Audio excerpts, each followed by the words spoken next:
Wow, now YouTube's working. Good job, YouTube. I'm so proud of you. Oh. Oh, God. What do they do to my camera? No, it's so bright. One sec, let me fix this. This is way too bright. Oh, can I not change these things while we're streaming? Really? That's a huge pain in the ass. What? Oh God, now I'm too dark. Okay. I am Batman. I am Batman. Wait, let me turn this down. Exposure's too high. There you go. Kevin Conroy is the Batman. Is he? Kevin Conroy? Kevin Conroy. Oh, Kevin Connery. Yeah. Sean Connery. No, Kevin Conroy, the guy that did the voice for Batman for like 30 years. Oh, did he? See, I'm not. Are you a big superhero guy? What's up, Ace? What's up, guys? I'm not a very big superhero. I prefer DC over Marvel.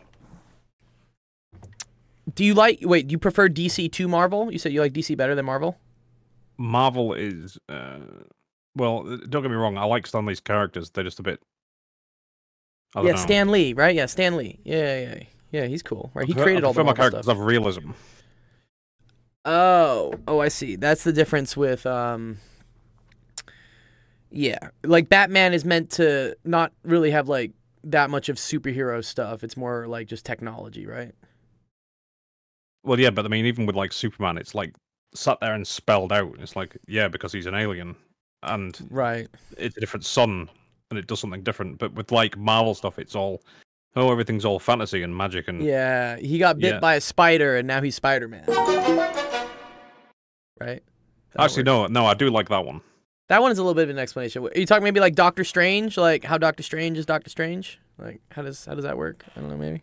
But yeah, but then DC does have its magic characters, doesn't it? But yeah, I find all that bollocks. It's got a lot of plot armor on some of them, right? There's like plot armor, like they can't be killed. What is that emoji, Ace? That's dope, man. What? Gold, please. Twitch, dude. This is a great. Excuse me. Where is this emote from, dude? I need this emote. How did you get this gold one? What? Oh, this is dope, dude. What? Ace, how'd you find this one? I'm gonna spam it. Global. Dude, it's so cute. The hell? What's up, Zero? Anyways, yes. Zero is not the name. Well, yeah, his name was like Her Pleasure or something. Did you change his name? Ribbed for her pleasure. Yeah, did you change his name? Yeah, I was like one of my mods must have changed your names. Like, cause his name was like kind of like, he's the one that had the fake OnlyFans link in his profile. And I was just like, he's like, it's a fake link. I'm like, bro, but nope, I'm not gonna tell my mods to click like even a fake OnlyFans link. That's just weird. Like, can't do that. Well, even I sat there and said, I'm not clicking that. Yeah, and we're like internet veterans. I'm just like, yeah, I'm not clicking that, dude. That's not gonna happen. I've been there since the 4chan Gore days. Yeah. I've seen some shit. Yeah. What was it? Goatsy, Tub Girl. What was Harlequin fetus? I think was the unholy trinity. Yeah. Jesus. I know. Yeah, don't look at any of those things, kids, please. Yeah, no. That's the dark days of the internet, dude. Yeah. Actually, the dark days are coming back. Did you know there's a thing called O says I'm a girl. Oh, my bad. I'm sorry, O. I can't tell genders, and to be honest, if you look at my stats on anything like Discord or whatever, it's like 90% dudes. So I assume most people on Discord here are guys, but I love that we actually get like women involved with this. Like, I don't know what it is about like the internet and computers and gaming, but for some reason it doesn't really. I don't know, blame the algorithm. Yes, so yes, I appreciate. We have a couple really cool girls in this Discord. We have Ash. Ash is a longtime homie. Ash is fucking great. We got Rubug, she's cool. And then Evoli. Yeah, so, but yeah, it's so awesome. We got another one. Yay, okay, cool. It's just a male-female divide thing. Why is it though, man? You know, if I look at my server analytics, right? I don't know. Genetics. What, girls just don't like computers genetically? Like, why is that? Like, that doesn't make any sense. I'm not going to sit there and dissect the whole thing, but yeah, we're all about mechanics, and they're all about empathy. Oh, okay, empathy and like emotional intelligence, yeah. Yeah, and so physical contact means more for a female than it does to us. Yeah, we're pretty retarded when it comes to like, yeah, because bro, if I go onto my like my audience, yeah, watch, I'll show you. Yeah, here, you want you when people say like, you know, like, oh, that's sexist, I'm like, no, dog, YouTube sexist. Then, if you look at my age and gender on my content, it's 85% dudes. So, that's why. Wait, user specified. Wait, are these the pronoun kids? 0.5%. That's kind of fun. Yeah, mainly 18 to 20. It says user specified. I don't know. What doesn't? Oh, you're making jokes. I said what doesn't? You're making jokes, dude. Okay, but look at this. So, majority of the people that watch our content are 18 and 24. We got some 25 to 34-year-olds. I think this is just most kids don't actually put their age down. If you're under 18, you probably don't put your age down on YouTube because then it starts restricting you, right? Like, you get restricted at what you can see. So I bet most of the high school kids that see my stuff just lie on this. So, well, yeah, from the earliest days, I'd put down the 1st of January 1900. Yeah.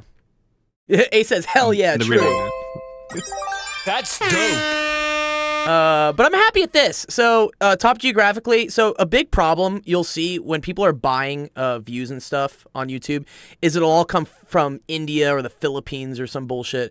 We're getting 48% domestic, which is pretty good. Canada's up there. Represent Canada. We got a lot of Canadians in our server, which are cool. I don't know. This is just kind of cool to see. So you've got to take time zones into account as well. Yeah, so time zones. So this is actually cool. It kind of shows like when our viewers are on YouTube. So mainly it looks like I think we should start a Sunday afternoon stream because the data's here, man. Sunday afternoon is poppin', and so is Friday afternoon. I don't stream on either of those days, but if I'm looking at like my viewer count, Tuesday and Wednesday morning are pretty dead, honestly. Anyways, Ace says, I was born in 2K. I was born in 2008. I represent Canada. Nice. Nice, Ace. Yeah, I just put another video out. Let's see how it's doing. Where's like my content? Show me my content. Where's my content? What do I gotta do? I gotta click content. That's how I have to do it. What are we up to? Oh, shorts. Nice. Okay, cool. 1,000 views in the first couple hours. That's not bad. 93% satisfaction. Uh-oh, only... Only 50% like part 3. I hate this. YouTube makes it because shorts can only be a minute long. I have to split like a 3-minute video into 1-minute chunks. And it's always interesting to see like which part does better because I have like a part 1, part 2, part 3 when I split it out. In this last video, for instance, part 1 only got 4K views, but the last part got 10K. So for whatever reason, people liked the last third of the video versus the first. What's up, Billy? I don't know, I'd say most people aren't stupid, but then they don't understand the more advanced concepts. Yeah, maybe that's how that works. But here, for instance, like people really don't like 50%. This is terrible. This is not good for my this is not good for my algorithm. You want a lot of likes versus dislikes. But whatever. Anyways, you know, the content game continues. What's up, Laz? Ooh, 35 stream streak. Congrats, dude. What's up, Equity? Equity, did you ever get the keyboard that I sent to your friend in the U.S.? Did you ever get that? Please tell me that worked. Probably not. Probably not. Yeah. I couldn't get the PS5 out to the Sri Lanka guy. I'm about to just sell it just to get cash and then just pay you guys out in gift cards. I'm just finding that physical prizes are difficult to get to people. Oh, keyboard's hitting the soundboard. Anyways, okay, cool. Looks like we got some good questions today, so let's roll through them. And kick off the stream. All right, welcome around with Office Hours. My name is Dr. Golden Sack Education. The stream helps you with math homework, science homework, all sorts of fun stuff today. Shipping to Sri Lanka got to be expensive. Yeah, I mean, and I told the guy who won from Sri Lanka that so when we did our big competition, I had a bunch of digital prizes and physical prizes. Obviously, the best prize was the physical PS5. But, like, the second best prize was a $100 gift card. I told him to pick the $100 gift card because I can send gift cards. Those are easy.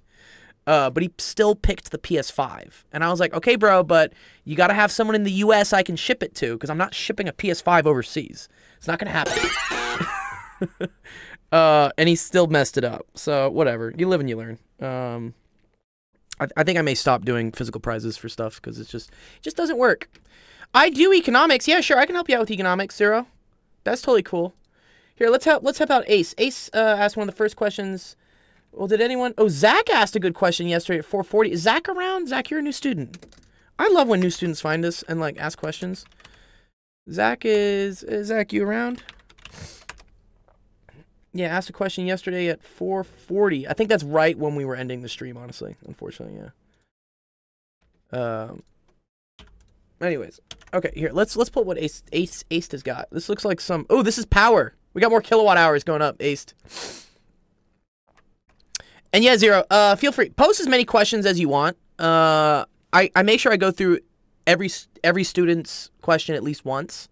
But we usually have more time, so then I can go through additional questions. Yeah, it's totally cool. Let me make sure that, yeah. Cool, that's working. All right, nice. Loading it. Big screenshot. Can I pop this out? Can I pop out this chat? Oh, nice, that actually works. Wow. I'll just sit here and spam random memes for the next half an hour. Yes. I appreciate the memes. Sensation. What's going on in good old Englishshire? Anything cool? We're about to have an election over here. Are you guys following our election? I bet it's kind of cool, yeah? Not me personally, but everyone else is complaining about it. Yeah, what are they complaining about?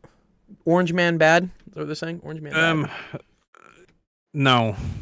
Labour thinks Orange man bad, so Labour is evil. That's basically how that's going. Oh, is Labour like the liberal side, the lefties? The lefties of Labour is literally what it sounds like. They are the nationalist, not the nationalist party, the socialist party. Oh, I see. Okay. They're the working class, usually, right? Supposed to be. Supposed really not. to be. Yeah, dude, politics is all messed up with, like, you know, who...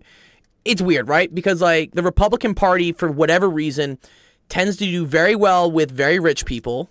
Obviously, because being fiscally conservative means rich people get to keep more of their money. But they also do well with really uneducated people. So I don't understand that one.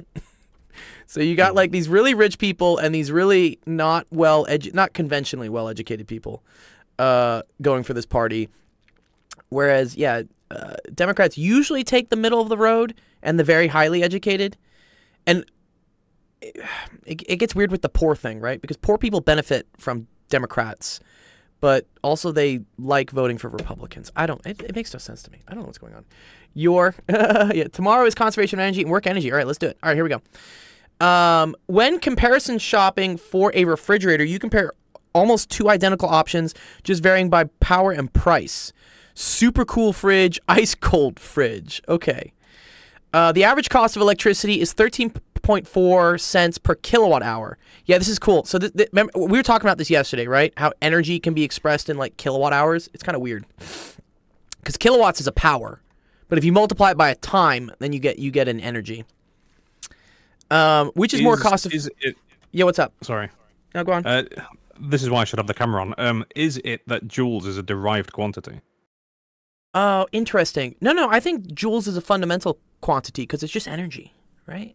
Well, doesn't joules have some units, times units, which equals a joule? Yeah, is it like a Newton meter per second squared or something? Let me see. Yeah.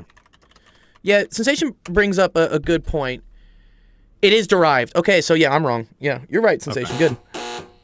Yeah, joule is derived. I'm surprised I remembered that was correct. Sorry. No, that's cool. No, that's a good point. Yeah, yeah, there's what's called derived units.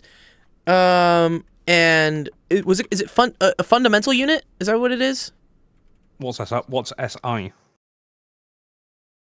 Derived quantity versus I think fundamental quantity. Yeah. So it's whether where this comes from. It's like whether the amount is calculated or just directly measured. So for instance, you don't calculate the amount of feet of something. You measure the amount of feet something is. That's a fundamental unit.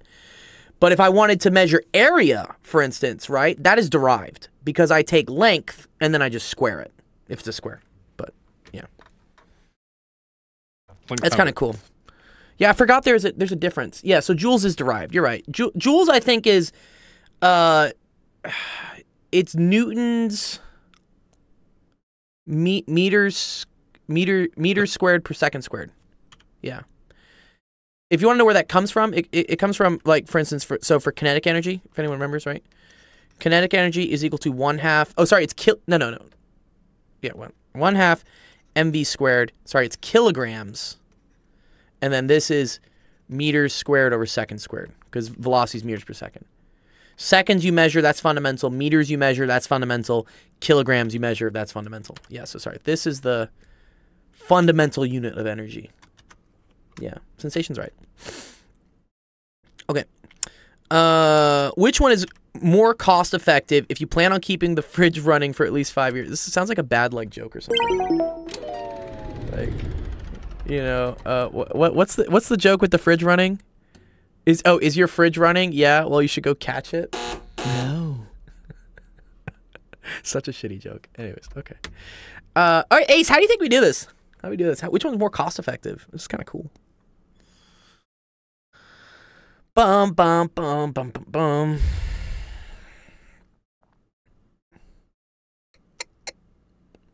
I need to incorporate Sensation, what you said about the AI music. That's a good idea.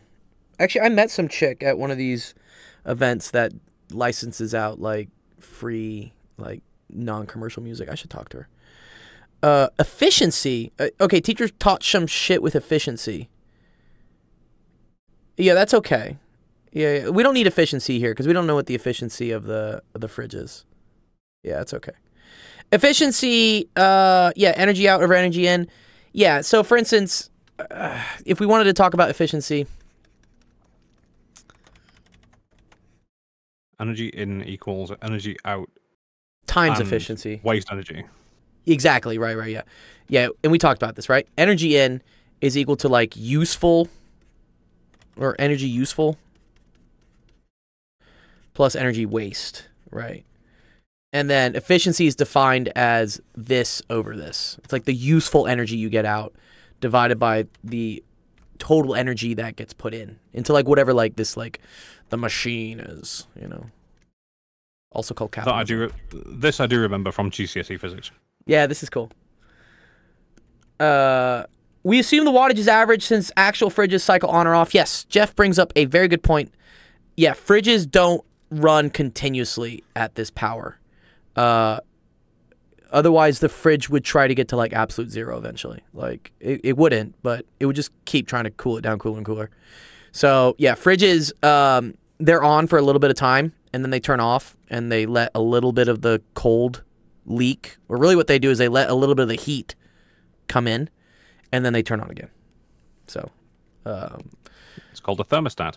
It's called a thermostat, which we could go into. There's some cool physics on like how thermostats work. They're basically resistors, right? Are they thermistors? Is that how they work? Is that how a thermostat works? Thermistor, yeah. I think it's a thermistor, yeah. It just measures, so resistance of an electrical thing changes with temperature, and you can calibrate that. Okay, but this one is not, nothing to do with efficiency. Okay. I do see how they say effective, cost effective. It kind of means like efficient-ish, but yeah, not really.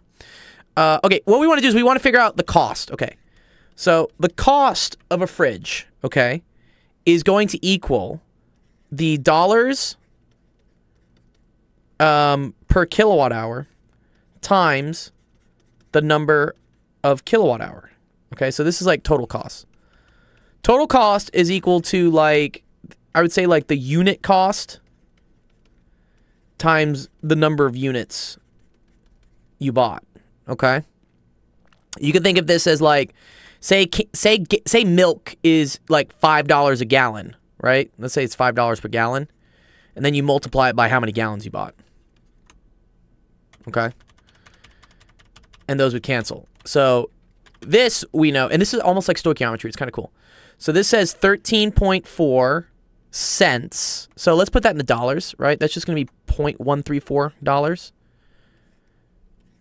And then we say per 1 hour. That's when it says, or sorry, we'll say per kilowatt hour. Sorry, kilowatt hour. Okay. Now I need to multiply this, right? If I'm trying to get dollars at the top, right? I'm like question mark dollars is equal to dollars per kilowatt hour. Then I need to just multiply by how many kilowatt hours are here, okay? So this is the thing we got to get, okay? So now, let's do another stoichiometry thing here. We're going to say, okay, cool. How many kilowatt hours is equal, right, to running a fridge for 5 years at 780 watts? So let's say this. Let's say 780 watts, okay? 780 watts for, I don't know. Well, we'll just say like 780 watts. Okay. Okay. So first of all, I need to convert this to kilowatts. So I'm going to say 1,000 watts is equal to 1 kilowatt. Okay. And then, so that's going to be kilowatts. And then I need to multiply by hours, right? So let's see what we're going to do here. Okay. Oh, it's 780 watts. I don't know. Let's say like per 5 years. No. What do I want to do? 780 watts per, let's say, like, the lifetime. Yeah, I know I want to times 5 years. I want to know, how do I do it with stoichiometry, though? What do I need to, like, set this equal to?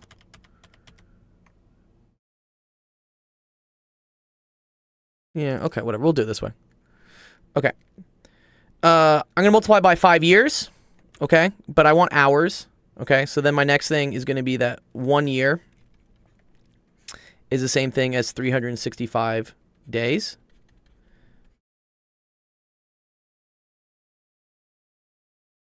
Oh, total usage over 5 years.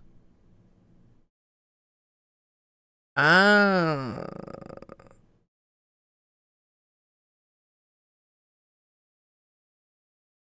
$365.24.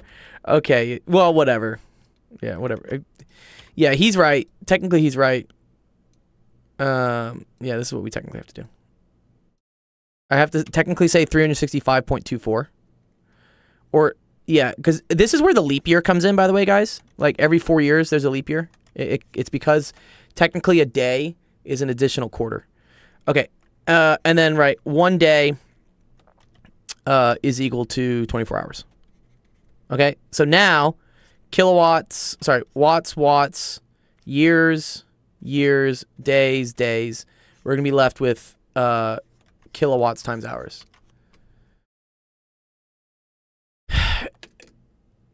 Oh, the Gregorian calendar? That's where that comes from? Oh, that's kind of cool. Okay. Last step is to use some calculadora stuff. Let's hit that calculator. All right. Calculator coming up. So, we're going to do 780 divided by 1,000 times 5 times 365.24 times 24. Okay, cool. So that's going to get me, that's the total number of kilowatt hours for the 780. So for the 780, we're going to have, what is it, 34186.46. And then if we replace this with the 675, so all we really have to do here is divide this by 780, multiply by 675. You could go through and do all the math again. I'm just taking a shortcut. This is going to be equal to 29584, 29584.44. Okay, that's the amount of kilowatt hours, and then we're going to multiply by 0.134 to get the cost. So 0.0134 times. So let's get some dollar amounts here. So this one times 0.134. Oh, I typed that in wrong. Oh. Wow, that's a lot of money. Wait, that seems pretty fucking high. Really? Wow, okay. So that's 3964.31. Uh-oh. Dude, it costs $4,000 to run this refrigerator over 5 years. Maybe I don't want to buy refrigerated food at this point, dude. What? Excuse me? That's expensive. Okay. Multiply this by 0.134. And we get 4580.98. Okay, cool. So this one is very expensive, the 780. And even though it is $50 cheaper than the $700 fridge, that's not going to make up the difference. So what we end up saying is that this one, the 675, is a much better buy, is what we would say. Yeah, the 675. Let's see. Yeah, which I think is... Yeah, what do they get? They get 3945. Okay, yeah, we get about the same answers. Where is the break-even point, Dr. Gold?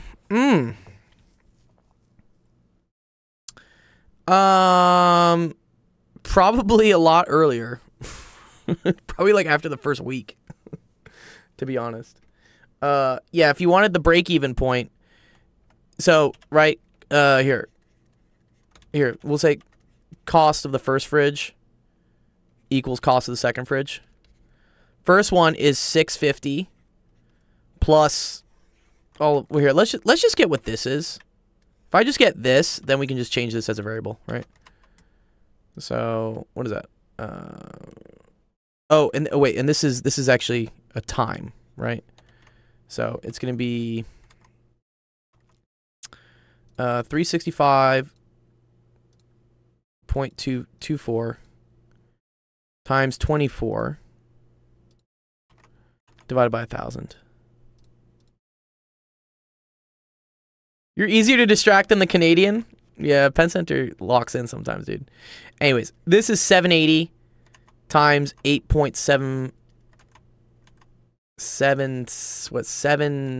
Well, it's a good question. Like, you know, when do they... And then this is times T. And then this is 650. This is 700 plus 675 times 8.77 T. So this is like the upfront cost of buying each fridge. This is the per year cost of running it. And then this is the watts. And then this is the number of years. Okay. So you can solve these two, actually, if you wanted to. It's a good question, Jeff. I actually like it. It's good. Okay. So if I move this over here and this over here, but no, sorry. I move this over here. I move this over here. That's going to get me... Oh, writing in different colors now. Sorry. Okay. That's going to get me 780 minus 675 times 8.77 T is equal to 50. This is 105, right? Times 8.77. Let's do that. And then let's do 50 divided by that. So 0.05. Okay. Okay, times 365. Okay. So after 20 days is what we say. So after 20 days, the discount you got from buying the, what is it? The super cool fridge for $50 less, that $50 discount goes away after 20 days. So this is why it's important. You know, I know none of y'all are old enough to really be buying appliances. No. But when you do, it is important to look at what the power rating is for things. Because you can calculate long term that, like, hey, I may get the cheaper fridge now, but after a month, just from operating it would have made more sense to buy the more expensive, efficient one. If you want to know what these things look like, these little, here, it's called like Energy Star sticker. You guys may have seen these if you ever go like, I don't know, shopping with your parents at like Home Depot or some shit.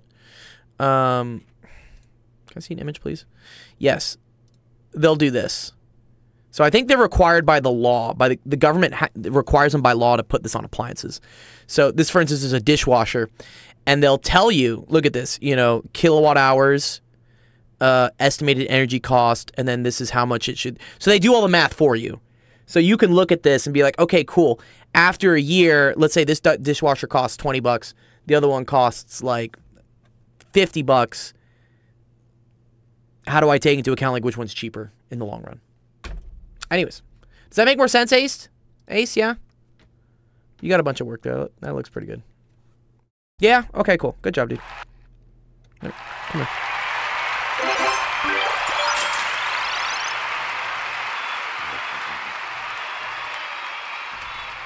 Well done! Well done! 180. 180 what? The highest scoring dance.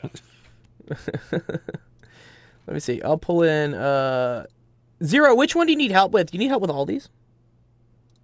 I mean, it's okay if you do, because we just got equity afterwards. Oh, we have a bunch of questions. Oh, we got a lot of questions. Zero says yes. Okay. That's okay. Well, wait, is this? Oh, this is economics. Ooh, you're gonna bust my chops on this. Ace says, could you quickly explain conservation of energy? Yeah. The quick explanation for conservation of energy is that the total energy before and after has to be the same.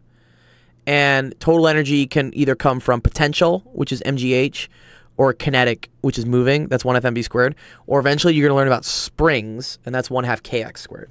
So there's a bunch of different sources of energy. What's up, Swaz? What's going on, my guy?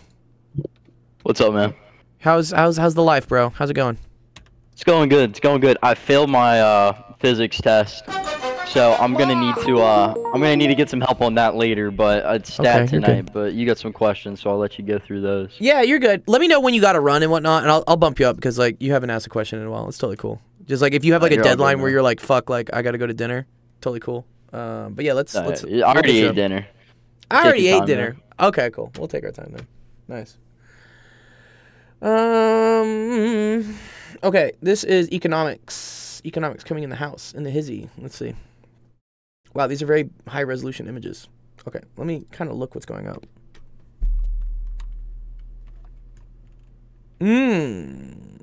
Yes, I always mess this up because economics to me is kind of, it's like counterintuitive, honestly, is how I kind of feel about it sometimes. You're like, wait, the curve should move this way, it should move that way. And nuclear annihilation, what? Okay.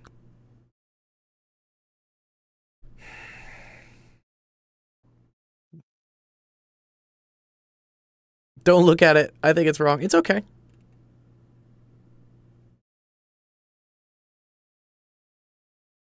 Okay, okay. Yeah, okay, okay, okay. And then we got this. Uh-huh. Okay, well, we don't need the dishwasher anymore. Okay, here we go. Let's try to do this. These are calculations. These are formulas usually. You just have to know. Okay. It says when the price of gas was $4 per gallon, one gas station sold 400 gallons in an hour. When the price rose to $4.50, they sold 380 gallons an hour. Calculate the price elasticity for the demand of gas. Show your work. Okay. Yeah, elasticity refers to how much does the price change based on the demand changing, or how much does the demand change based on the price? Like there's certain things that are price elastic, and there's certain things that are price inelastic. One thing that is like price inelastic is water, for instance. So if water gets more expensive, people are still gonna buy it. Doesn't matter. Gasoline is also pretty inelastic. Like we all need gas in order to like use our cars. So if they charge $10 a gallon, we're not gonna like stop using our cars. If I don't get all 38 questions correct in my algebra work thing, my final grade will be a C. Might be cooked. Got until Friday. You have to get 100. What position puts you in, Billy, that you need 100 to not get a C? What is unit elastic? Good. Unit elastic, I think means that for every change, unit usually means one. Unitary usually means. I think it means like whatever change in price creates a 1-to-1 change in the demand. I think. Yeah, sorry. Economics, I haven't taught in a bit, and it's a lot of definitions. Yeah, exactly. Okay. change in one variable is exactly proportional to change in another variable. Yeah, unitary elastic.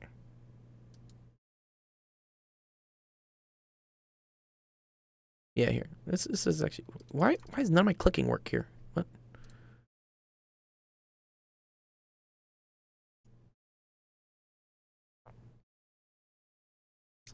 If price went up by 12% and demand went up by 12%. Correct.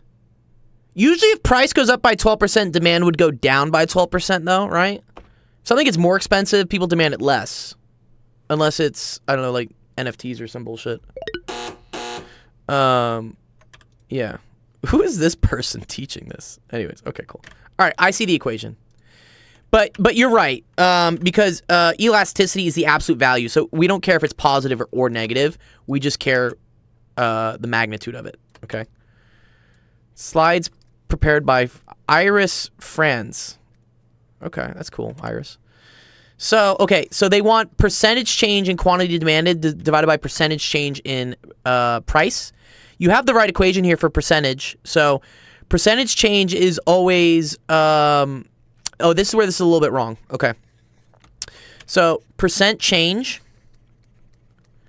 is equal to final minus initial over initial. Here you have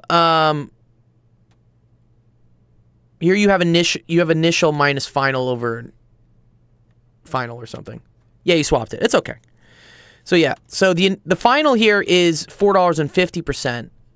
And first of all, yeah, you want change in price on the bottom. Oh, which you did do. Okay, sorry, you're correct there. Okay. So yeah, this is going to be 4.5 minus 4. And it's not over 4.25. It's over the original. It's over the original 4. He said it was like the final over the average. Really? It's kind of bullshit. I don't think it's over the average.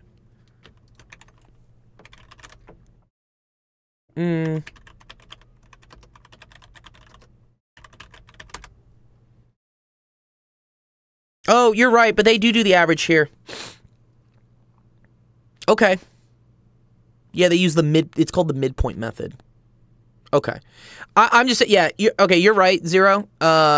In science, not economics, it's final minus initial over initial. They're doing final minus initial over the average. Okay, that's fine. Yeah, no, it's okay. No, you're correct. I mean, I just haven't seen this in a bit. But yeah, okay. It's divided by the average. Fine. So, yeah, that's over 4.25. And then this is over... this is going to be... What is that? 380 minus 400 over 390. Yeah, so just swap them. So then you can get some numbers, right? So let's see. What do we got? So that's 0.5 over 4.25. Cool. And then divided by... it's absolute value, so I'm just going to say 20. I know it's negative 20. Divided by 390. Okay. So that's 2.29. So that is very elastic. Okay? I would say it's elastic. Because, yeah, this got me 2.29. Yeah. Okay. Yeah, demand on top and price on bottom. I mean, Iris Franz could be wrong. I don't think she's wrong, though.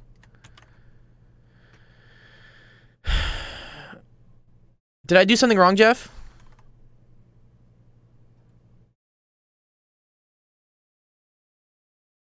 I don't think I did.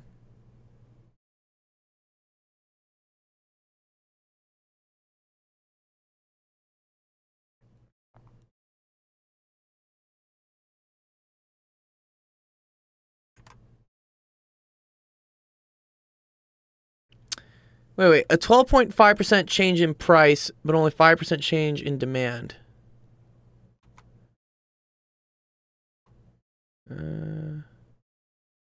Oh, I did the wrong thing, too. I flipped it again. No, price should be on the bottom. I screwed up. Sorry. I screwed this up. Yeah, no, you're right. It's demand. No. Yeah, thank you. Thank you, Jeff. Jeff gets a save. I was doing this part. Yeah. Okay. Yeah. Jeff is right. My bad. I mess up sometimes. It's okay. It's my first time doing economics this year. I think this is called microeconomics too, technically, right? Yes. Yeah. Yeah, okay, cool. All right, so flip it. Flip it. Flip it. Flip it. Yeah, flip it for me. So whatever. You just say this to the -1. And that's going to get you 0.44. Okay, so inelastic is correct. I was wrong. So, whatever. Flip it to the -1. 0.44. Okay, cool. When the price of toothpaste increases by 4%, the quantity supplied increases by 14%. What is the numerical value of the price elasticity? I think it's the same thing, right? It's just 0.14 over 4. 0.14 over 0.04, right? So 0.14 divided by 0.04. That's going to get us 3.5, which I believe is elastic. Yeah. What is perfectly elastic? Is it like infinite? Right? Or is there a number that's like, what is perfectly? No. That's unitary elastic. Yeah.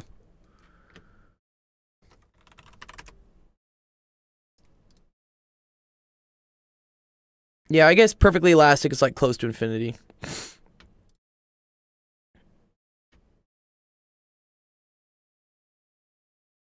Okay, this is not close to infinity. This is only 3.5. So, I think it's just elastic. Okay, when the price decreases by 6%, the quantity demanded decreases by 0.12. Okay. What is the numerical value? Yeah, it doesn't change, right? So the number should be infinite then, right?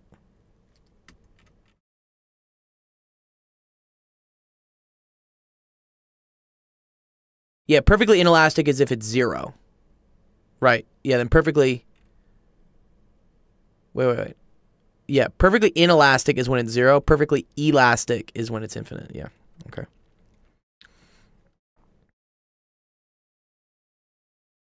Okay, when a price of a good increases by 6%, the quantity demanded decreases by that. What numerical value of the cross price elasticity? What is cross price elasticity?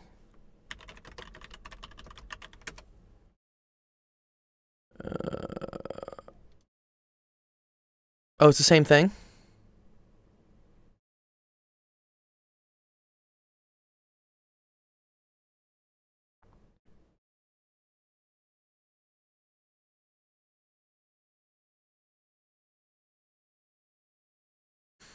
Oh,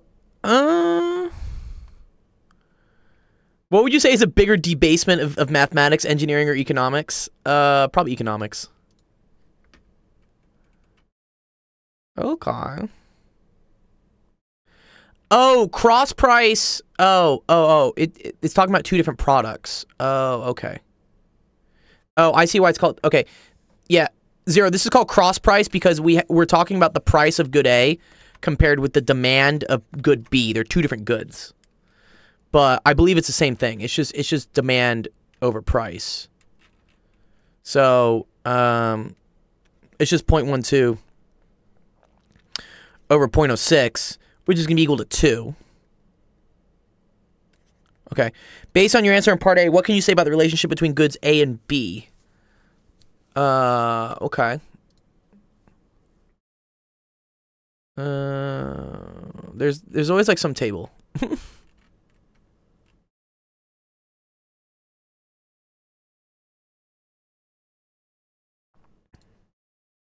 Yeah, this is one. Cross price elasticity determination. Here we go. I can always find it somehow. Yeah. Economics is just a bunch of terminology slapped on math stuff. That's what Jeff's talking about, it being a debasement. Zero. Okay, so here it is. So if cross price elasticity is, oh, and then let's make sure one of these is negative, right? So this increase, this was positive, this decreased, right? So this is technically -2. So we say that if the cross price elasticity is negative, then the two are complements. Okay. Yeah. With an E. Yeah. Compliments with an I. Sensational get you. Is like words of praise. Compliments with an E means they match. Yeah, Crit, I can always help with physics. Yeah, you're good, dude. Yes. Did you submit a screenshot, Critical? I'll do it.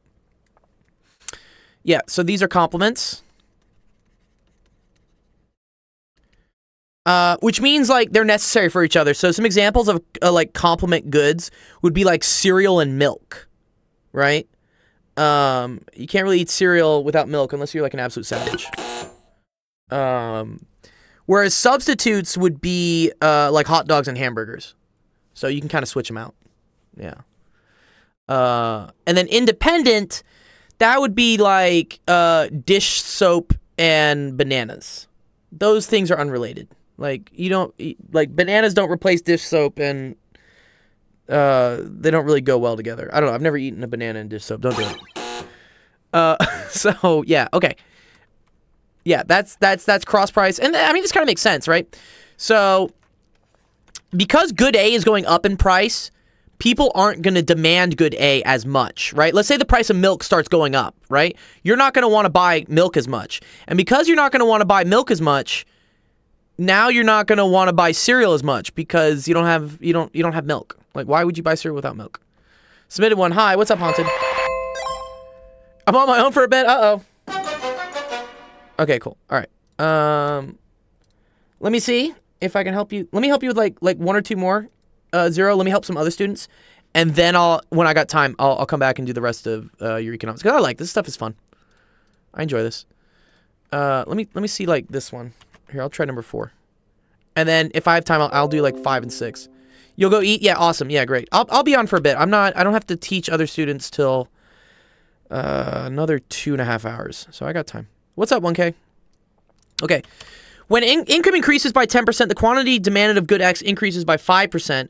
What is the numerical value of income elasticity? Oh, that's kind of cool. So I think that's 0.05 over 0.1, which should be 1/2. Okay. And it said, based on A, which of the following classifications accurately describes good X? Is it inferior? Is it normal, necessity, or luxury? Ooh, interesting. Kind of cool. I'm going to go off of a bat here and think that it's... I think it's a normal good, maybe? And I'll explain why before I, like, look it up. So, I believe if, yeah, well, let's think about this. So, income. This is, like, money coming in, right? Think about, like, during COVID when the government just started handing out $1,000 all the time. What did people start buying? They started buying, like, crypto, I don't know, like a new skateboard. People bought laptops. I bought a lot of streaming equipment and gift cards for you kids. That's what I bought with all that COVID money.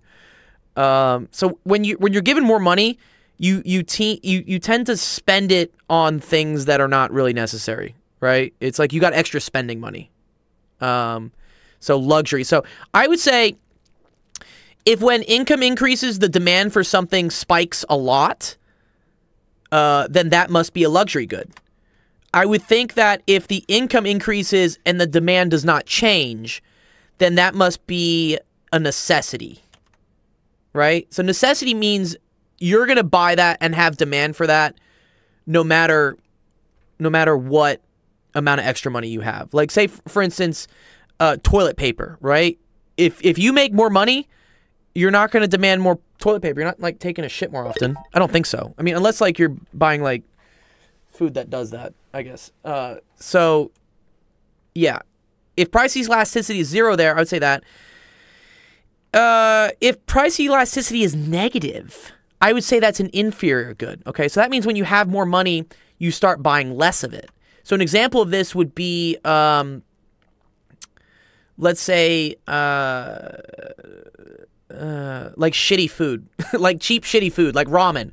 Ramen is probably an example of an inferior good.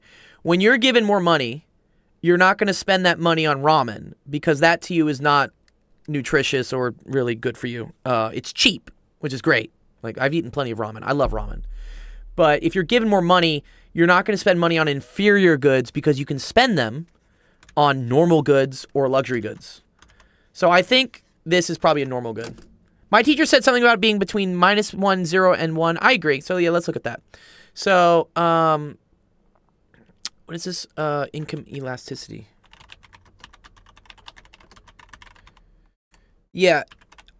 You're right, Haunted. Like, economics is tedious, but it's pretty cool because it takes human behavior for buying things and like how we work, and it puts numbers on things. Like, it uses math to like describe behavior. I think that's really cool. Let me see. Inferior good, luxury good.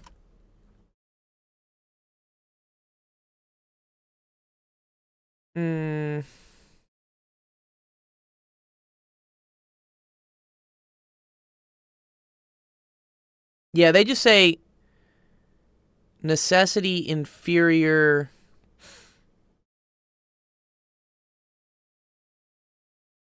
Oh, and it has to do with the elasticity of it. Oh, that's kind of cool. So watch this.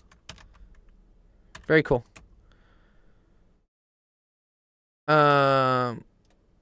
Right? So if it's less than 1,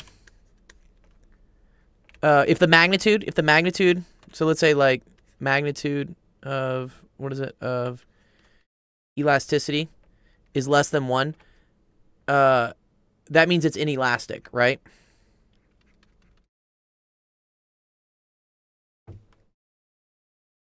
I think that's what we said earlier here, right? Is that what we said?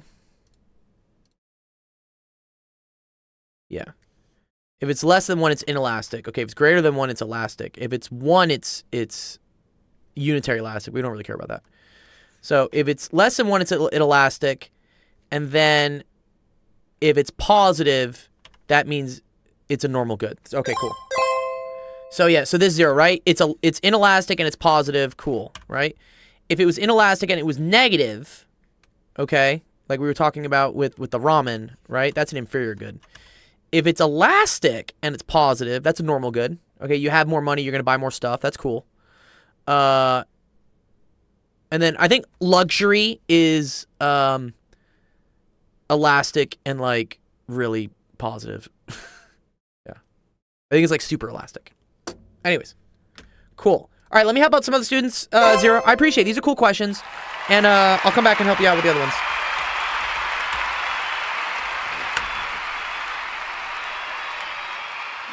Well, okay, it says, Dr. Gold, can you do my question after this? I got to go to work in 25 minutes. Maybe. Let me see.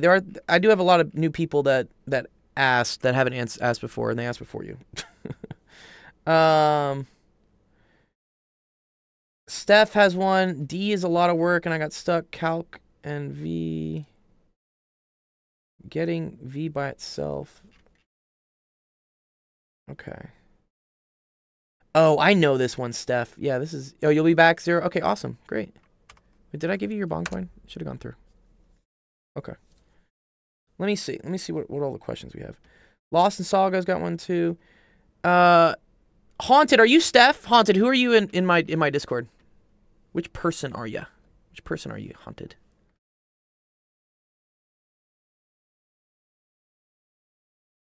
You're Steph? Okay, cool.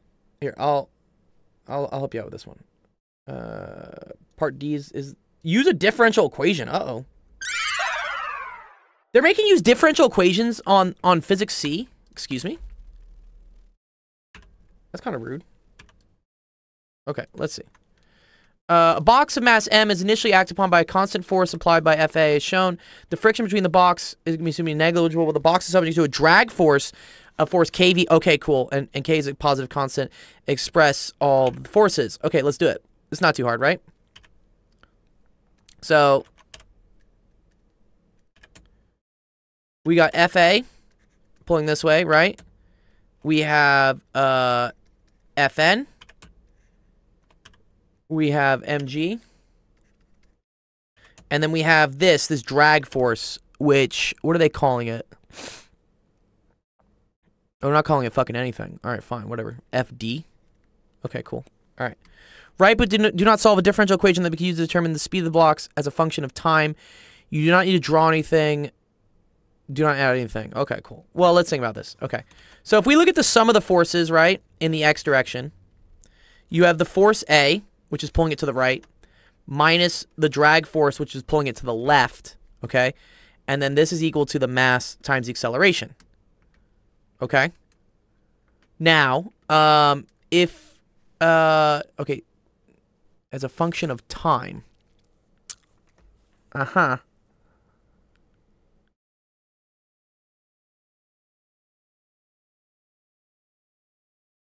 V is the speed of the box and kV. Okay. So here, let's do some stuff here. So, do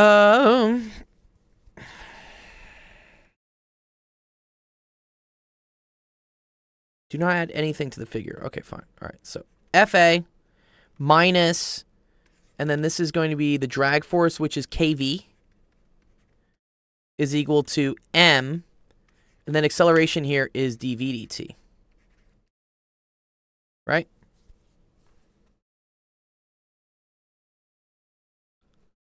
So,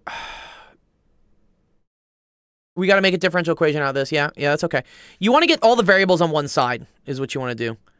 So I want anything with v to be next to v and anything not to be somewhere else.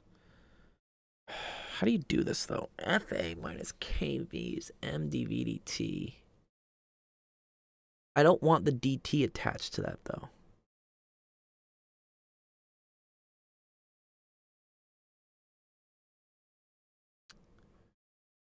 Oh, it's not separable. Oh, okay, that's fine. All right, whatever. Okay, so m dv dt plus kv minus fa is equal to 0.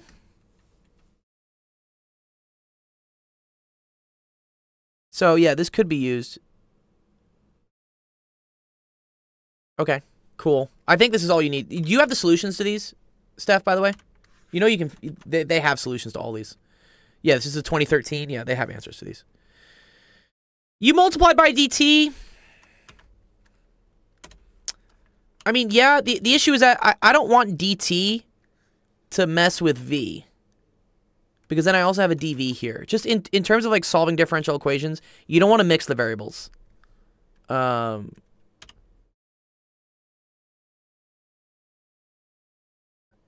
I think what we're going to end up using is there's some like e to the ix.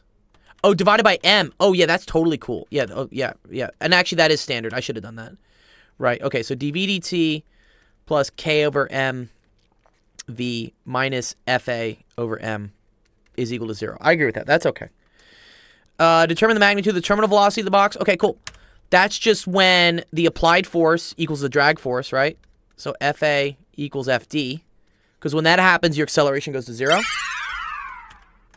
So I just say FA is equal to, what was it, is equal to kV. So V equals FA over K. Is that all they want? It's kind of silly. Okay, and then use a differential equation from part B to derive the equation for the speed as a function of t. Assume V equals 0 at t equals 0. Okay. To do this, yeah, this is a differential equation.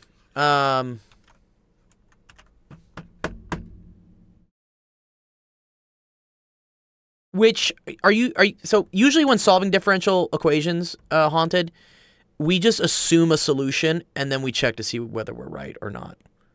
I wonder if that's what they want you to do. Or I don't know if there's if it was just this, like if we had this away, if this was gone, I could solve this pretty easily. That's what would be called a homogeneous differential equation. Because then I can just move the dt on one side, move the... So here's, let's say this was gone, just so I can show you how it works.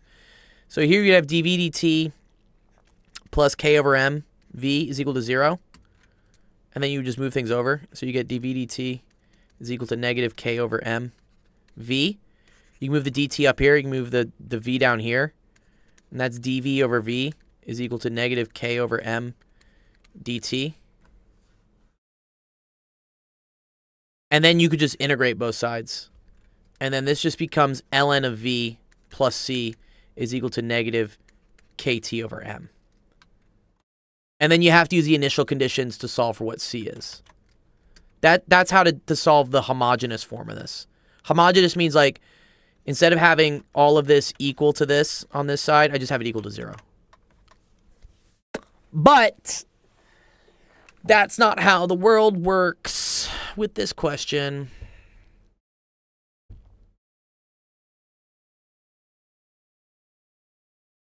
That's really mean if they're asking you to like solve differential equations here. Let me think.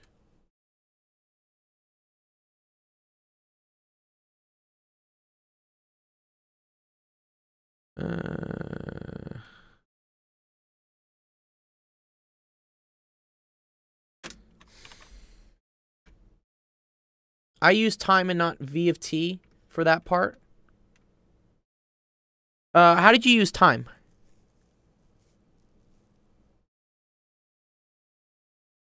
Are you saying for part C?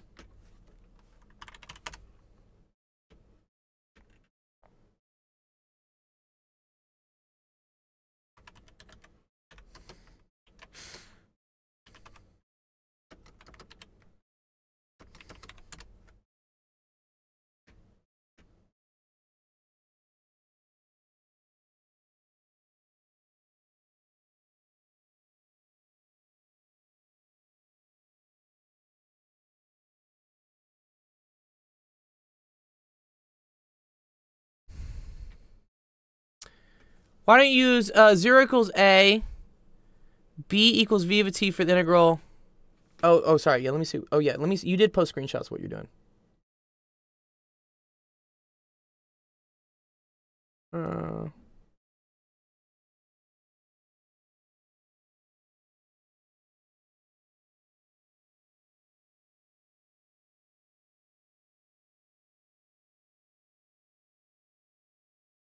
Ooh, let me see. Yeah, let me see what you're doing here.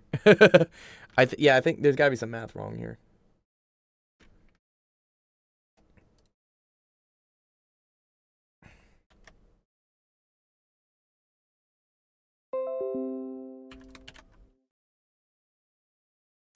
Yeah, let's see. Let's see. So, okay, I agree. So you moved this all over here. Okay, cool. You divided both sides by FA minus KV.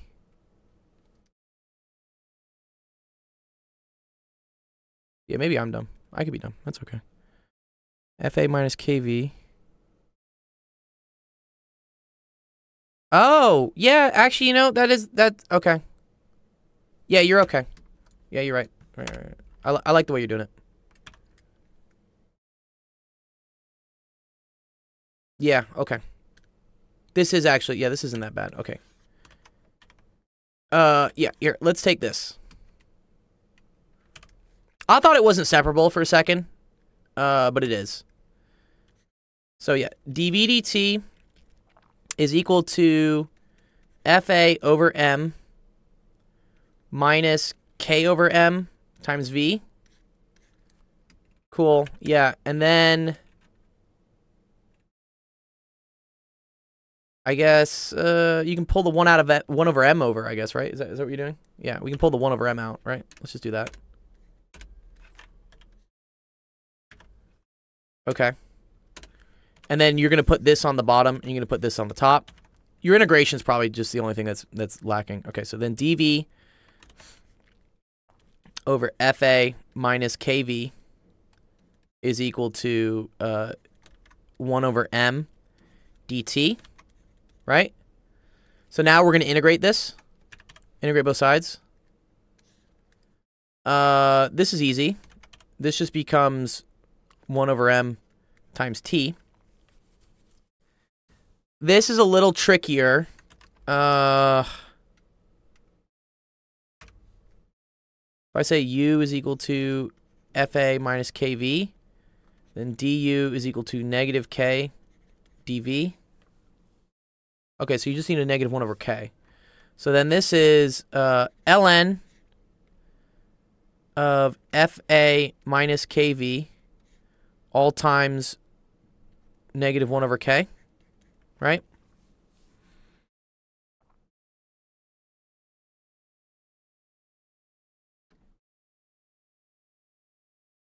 We're gonna do the bounds. Yeah, I'm gonna show you how the bounds work. Because what I'm gonna do is I'm just gonna say like plus C. This becomes, you can do things without bounds, and then just we're gonna figure out what C is. Because I have -1/k ln of FA minus KV. Yeah, watch 1/mt plus C. And then here's what I'm going to say, which is that V equals 0 at T equals 0. Okay. So I can say V equals 0 when T equals 0, right? So if this goes away, right, and then this also goes away, that tells me that C is equal to -1/k ln of FA, right?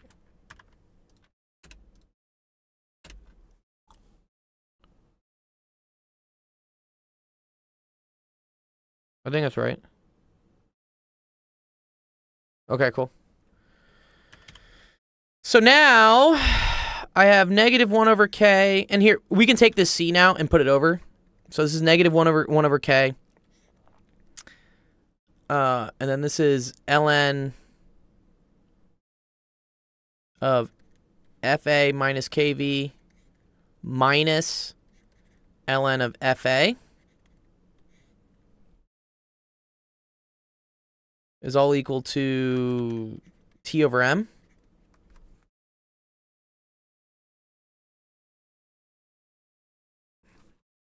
And then these will combine. So let me move this over here, right? So let's get rid of this and make this a negative KT over M. And then I can combine these with logarithm rules. So this is ln of FA minus KV all over FA, right? Is equal to negative KT over M. E to the. I get FA minus KV all over FA is equal to E to the negative KT over M. Multiply both sides by FA, and then do a little bit of algebra stuff, right? So then this is FA E to the negative KT over M minus FA is equal to negative KV. So then flip and whatever, right? So V equals FA over K, or FA 1 minus K. Oh, no. No, I'm getting too fancy.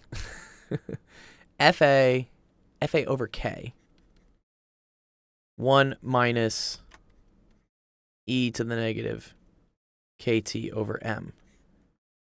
And let's see if that makes sense. Right?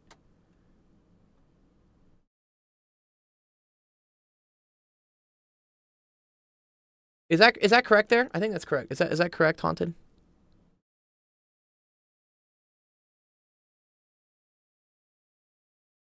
That was so much more detailed than the AP answers. Yeah, well, they're not going to give you the most detailed explanation for how to do it. Yeah, I know. Well, the key thing here, yeah, so you were asking, like, do I have to put bounds here? Because, yeah, usually this would be, like, V0, and then we would say that this is at, like, V at time t, and then this is t equals 0, and this is, like, t at, like, t equals t. You can do this, but I find that to get, like, kind of messy. So what I like to do is just slam a plus C on it. Do it as an indefinite integral. You linked on your Discord post? Cool. Oh, it won't let you post links there. Can you post it in office hours? Here. Here. Yeah, that should be able to do it. Yeah, so yeah, the help screenshots channel only lets you post screenshots. Because otherwise it would get really messy.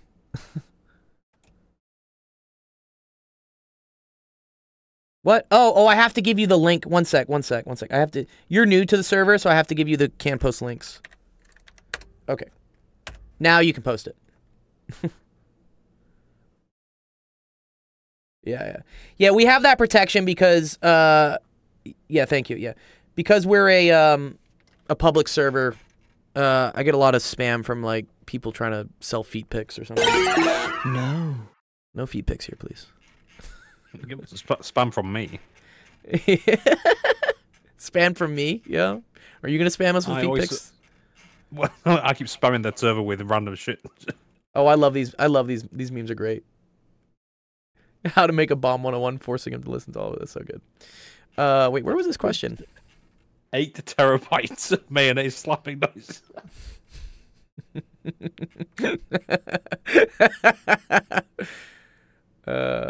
Oh, that was the wrong question. Okay, yeah, let me pull the right one.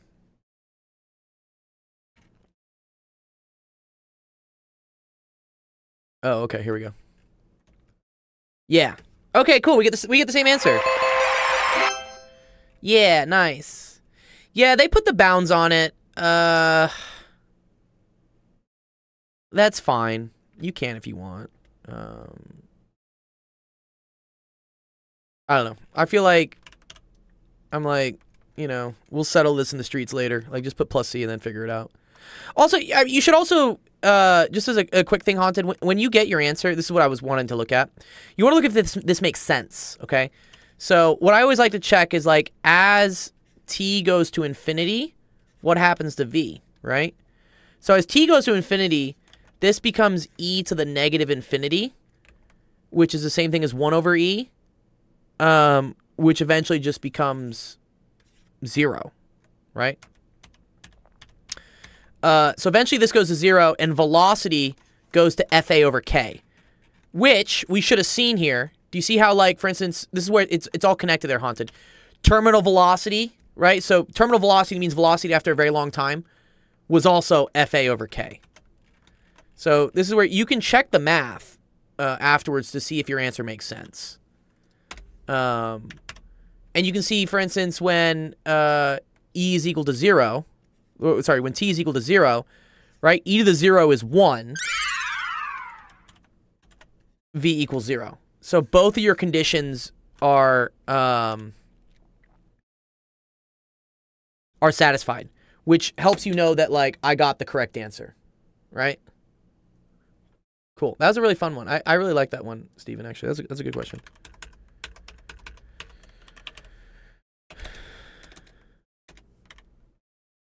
Yeah, the calculus is hard for you. I understand that. Yeah, it's annoying sometimes. And,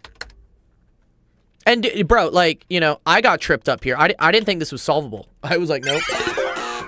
Like, how do you do this? Right? Stephanie! Okay, cool. Stephanie. What Oh, we have another girl? is this piece of Wow, we got another girl on the server? Hell yeah, dude. Sorry, I don't know if you heard earlier, I was going through my YouTube analytics, and it says that, like, 85% of my viewers are guys, and I'm just like, okay. Like, what do I need to do to make my stuff, like, I don't know, more watchable for girls? So, I'm glad you came and found help. Awesome. Oh, that's what the Steph XNSS is. Stefan's. Okay, I got you. I just thought it was Steven. Okay, cool. Does that make sense, Stephanie? Hello. Does that help you out? Can you hear me? Yeah, one sec, Ethan. One sec, Ethan. Yeah, okay. Yes. You're very welcome. Feel free to come by with any physics questions and stuff you need.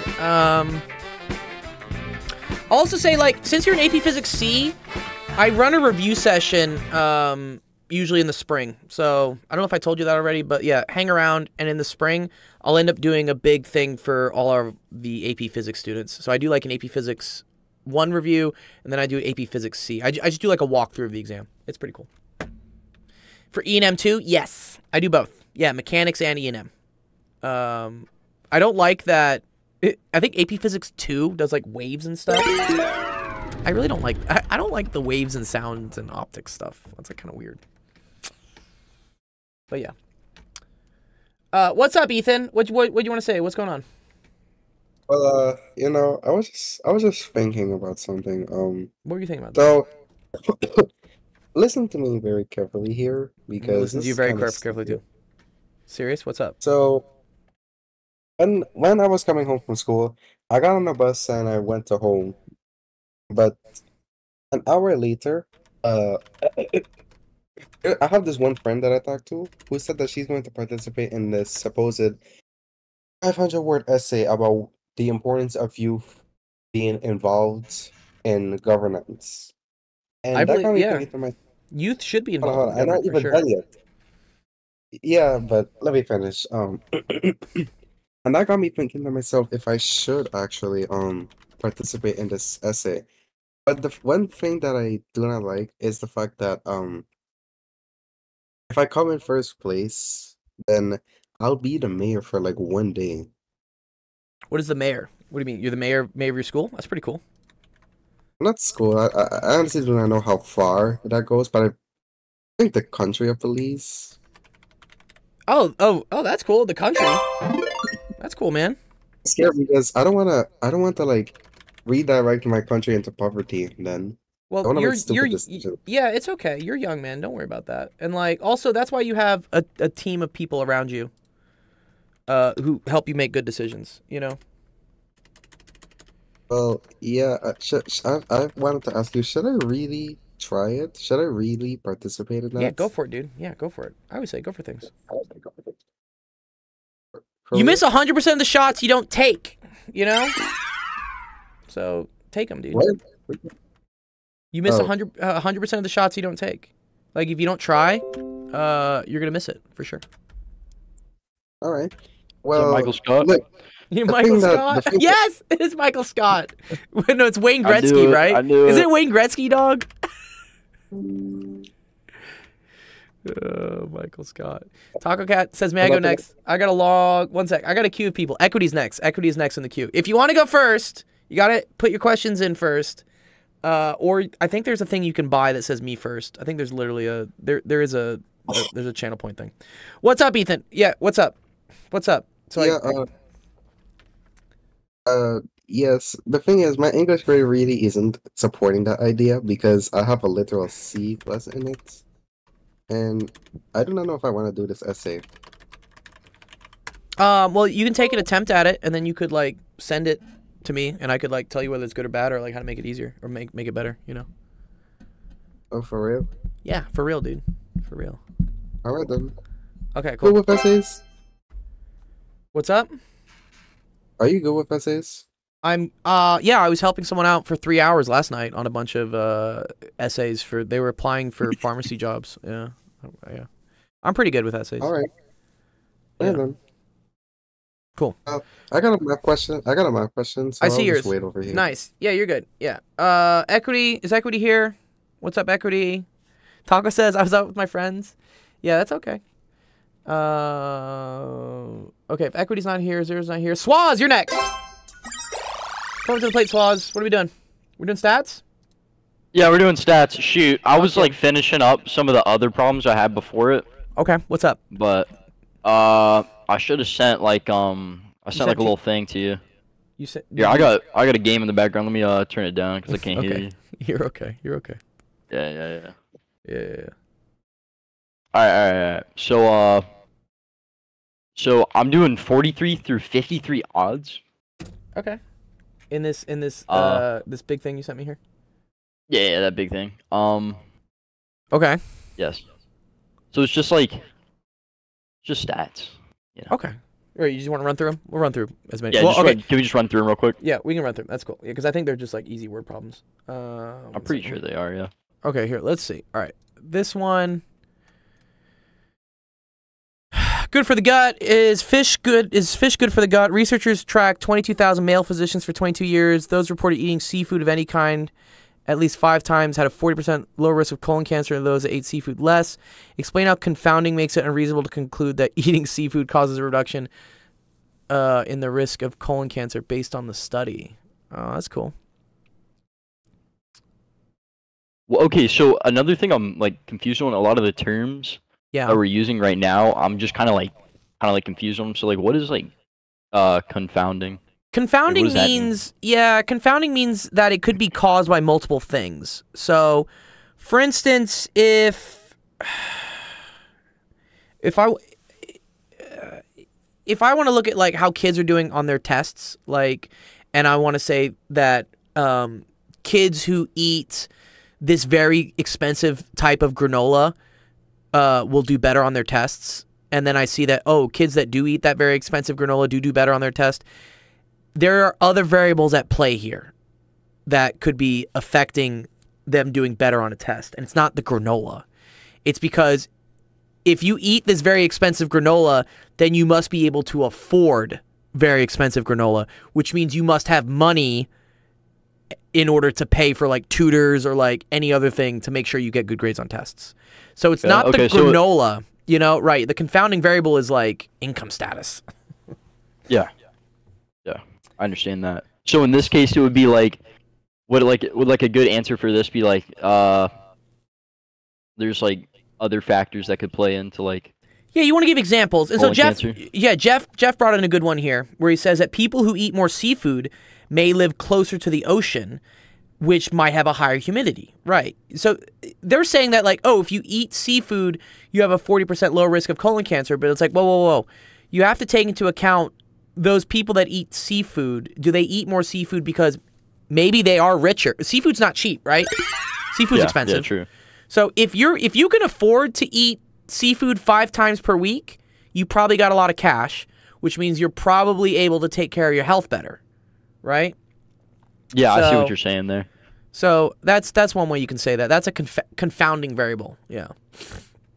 Let me just write that down. So like people who can afford to eat seafood, like they're probably like probably more rich, richer. Thus. They're probably richer, and they probably have better access to quality healthcare or something. Yeah, that's what I would say.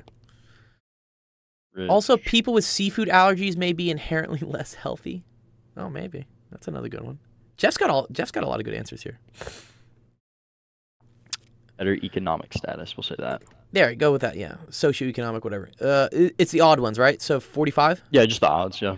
Okay. Does the type of program people watch influence how they eat? Total of 94. Blah blah blah. 20 minutes of Hollywood. The Island. Oh, I like The Island. 20 minutes of the movie with. It's just a film. Oh wait, no. I know The Island. I know The Island. Or no, I'm thinking of Lost. You're thinking of Lost. 94 cringe, small sample size. It's better than 20, right? 25. Watching the same 20-minute of the movie with no sound and watching 20 minutes of an interview while watching, they were given different snacks and allowed to eat as much as they wanted. Dude, I want to be a part of this fucking study. This sounds great, dude. That's dope. Subjects who watched the highly stimulating ate more calories than those who watched Charlie Rose. The people who watched the silent version ate 46 more calories than those who watched Charlie Rose. So no one really likes Charlie Rose. Okay. Identify the explanatory and response variables, then determine is it an experiment or observational study. Okay, cool. So the what are the two variables again? It's the independent and the explanatory. Is that what it is? The response. Explanatory and response. Okay, cool. That's what I'm looking for. Okay. So the response variable is like what they're measuring. So in this case, the thing they're measuring, right, is the amount of calories that these people eat, right? So that's like the calorie response. intake. Yeah. Explanatory is like what is causing that change? What is causing the change in the calories? The boring movie. The boring movie, right? It's the type of movie they're watching.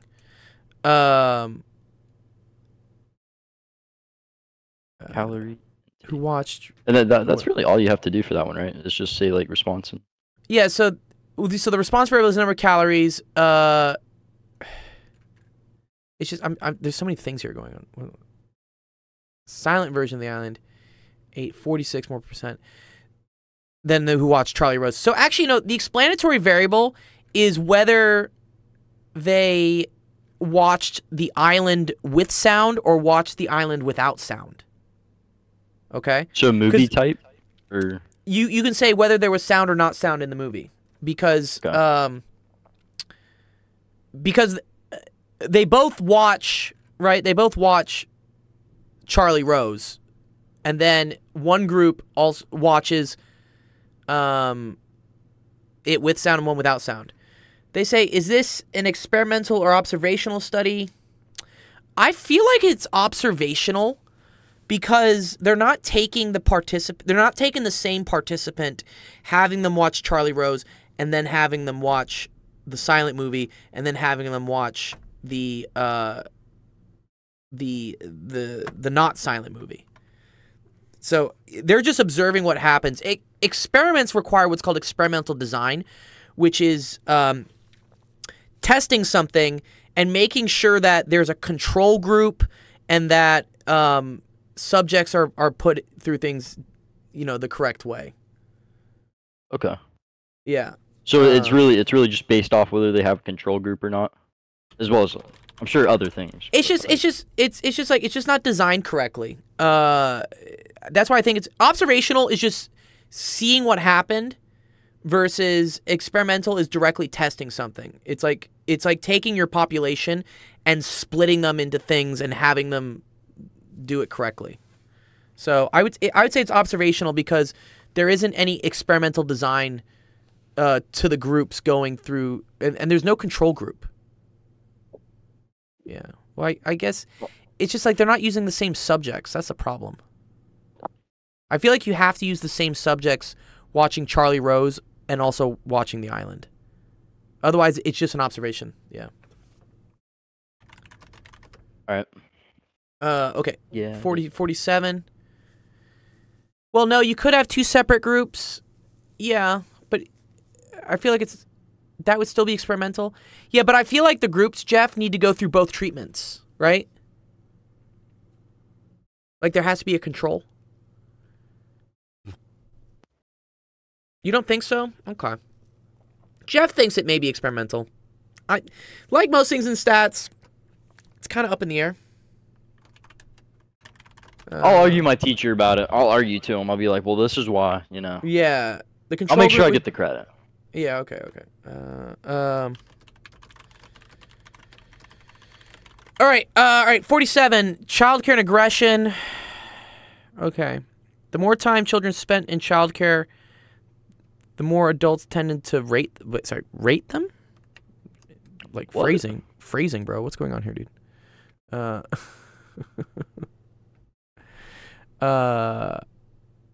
Okay. Follow them through their 6-year school. Later, the researchers published an article that stated the more time children spent in daycare, as less likely to get along with others, as more assertive, as disobedient and aggressive. Interesting. Okay. So the response variable here, right, is their aggressive rating, I guess, right? We're measuring what their aggressive rating is. Okay. It's kind of a weird thing. And the explanatory variable is whether they went to daycare or not. This is 100% an observational study because you're not splitting the group. You're just watching what happens to the group. Okay, so I'll take that back on the previous one. I will say you can say the other one before is experimental because you can say that they're at least setting up control groups and there is experimental design to it. This is observational because they just took kids and they just watched them and then they just saw what happened later. They didn't like say these kids are going to daycare. These kids are not going to daycare. Now we're going to see what happens. Yeah, exactly. So okay. Jeff says, yeah, in this case, you're not forcing one set of kids to go to daycare. Yeah, exactly. So, yeah, the one before, yeah, I'll take back my answer. I say that is experimental because you are setting up groups. I don't think it's a good experimental design, but you are doing it. So, whatever. It's technically experimental. Does this study show that childcare makes children more aggressive? No. Yeah, I don't know. Is there any really is there like any reasoning to it really at all? Well, you can say that, that while they're okay, this is stats is all about language. Okay, you can say technically there is a correlation, okay? But you can say that this correlation does not imply causation. Okay, yeah. It's okay for there to be trends. Again, with the granola, right? I can say that people that eat expensive granola do better on their tests. That's cool. There's a correlation. But it does not mean that the granola causes them to do better on their test. It's just that they have rich-ass parents that can buy the granola. So that's why they do better on the tests. Yeah. Okay. Yeah, kids That who makes spent sense. more time in childcare are more likely to have parents who spend less time with them. Yeah, so... Yeah, so again, it's not the daycare causing these kids to whatever. It's the confounding variables. All right, 49. Yeah, the growing in the shade. The ability to grow in the shade may help pine trees. How well? Okay. Full light. Okay, cool. All right. They dried the young trees and weighed them. Identify the experimental units in the treatments. I think experimental units are the different groups you're treating. Wait, no, the experimental units are the trees. This is all the terminology bullshit. What's experimental? Yeah, no, I'm pretty sure it's just like the trees. I'm pretty sure it's just like when it says units, it's just talking about the trees.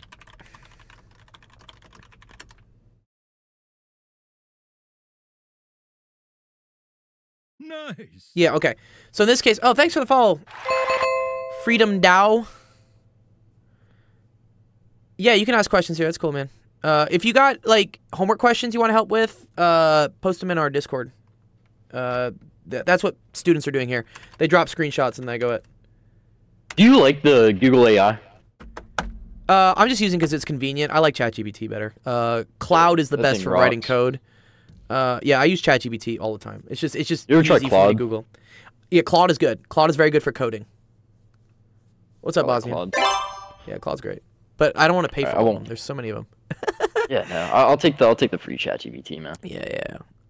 Meta is actually one of the best ones that's free because it runs off of Llama 3. It's actually a really good AI algorithm. I haven't tried it.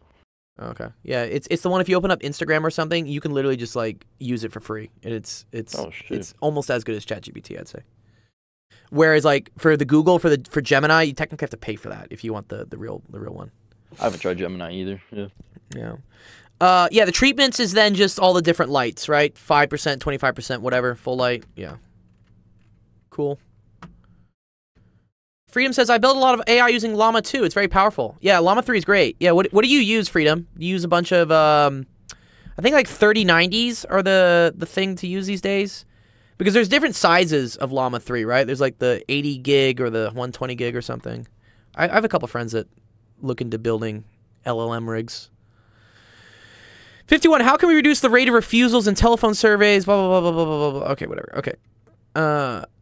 Oh my god. Okay, one study made telephone calls to randomly selected households, asked opinions about the next election. Okay, cool. Did or did not offer to send a copy of the final surveys. Okay. So factors are like all the different treatments they're having. So you could say like gave her name, yes or no. That's a level. That's 2 levels, right? Identified the university, yes or no, right? That's 2 levels. Sorry. Identifying herself is the factor, and there are 3 levels to it. So she either gives her name, she gives the university, or she gives her name and the university. Do you see that? It's like the variable, then the amount of choices. Wait, so what are the levels? Levels is like, so factor is like, what is the thing I'm testing? Like, what am I varying? And then levels is like how many different choices you have to that factor. Okay, so she like gave her name. That was one. Well, yeah, so the factor is how she introduces herself. So that's the factor. And so the levels are gives her name, level 1, identifies university, level 2, or identifies herself and the university, which is the 3rd level, level 3. Let me see. Okay. Okay, and then there's offering to send a copy of the final survey results, and that's another factor. And there's only 2 levels, yes or no. Oh, someone did something during Helene. Just old compute from 10 years ago. I built a road scanner in a road scanner with quantum mechanics saved my life during Helene. Wait, explain to me, Freedom Doubt. What? How did a road scanner, like to scan which roads are like not like screwed from the hurricane? Quad core 16 gigs. Oh, it's an i5. Oh, CPU. Oh, but CPU is terrible, dude. No, you want to go up to GPU. If you're doing anything with AI and stuff, GPU is like orders of magnitude better than CPU. For deployment, one I use during Azure. Yeah, I have an Azure data center I use. And they have A100s, which are ridiculously expensive. Oh, it was scanning the... Oh, that's super cool. One sec. I want to pull up, like, what an A100 price. A100s are expensive. If anyone wants to know, like, what's a very expensive graphics card, this graphics card is $8,000. And then... What's the benefit of it? It has a lot of memory. It's got 40 gigs of memory, which is very useful for calculating AI stuff. There's a more expensive one, Freedom, dude. There's one that's like $30K. What is it though, dude? No. Where's the big price? Can it run Fortnite at 100? No. So these actually are not very good at gaming. Because what is the one called though? You know what I'm talking? There's like a really expensive expensive. I think it's called the H100 GPU. Is that what it is? Oh, here we go. Yeah, who wants to buy this, dude? Look, $25,000. Free delivery. That'd be free delivery, bro. I like the color though, dude. It's fucking dope. Yeah, it's not meant for games. It's slower than 4090. For AI, it's faster than 4090. Yeah. But the 3090, I think, is the sweet spot. If you're actually trying to build a rig, getting used 3090s for like under $1,000, Freedom, are like the best way to build an AI rig. Yeah, that's what I would say. But that's cool. You developed some code there. That's nice. Do you think Alphabet is a good stock to buy? Yeah, Google's pretty cool. I think Google's good. If the researchers used every possible combination, how many treatments are there? Do you know how to do this? This is math. Okay, so I was literally thinking about this. Would it just be super simple since there's like 3 levels and there's 2 levels for the other one? Would it just be 3 times 2? Yes, it's just 6. Yeah. Okay, that's what I thought. Yeah, it's like you split it out to 3, and then each one of those 3 splits out to 2, so there's 6 total. Yeah. With ones you don't need GPU, you can just use CPU. Yeah, okay.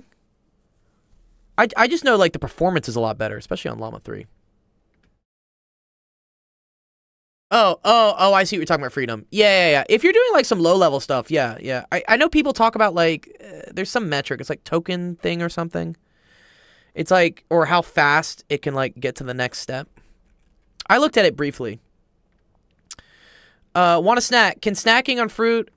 Researchers randomly assigned 12 women to eat 65 calories of berries or 65 calories of candy. 2 hours later, all 12 were given unlimited amount of pasta? Bro, where are these studies? I want to be a part of these studies. You're just given candy and unlimited amount of pasta?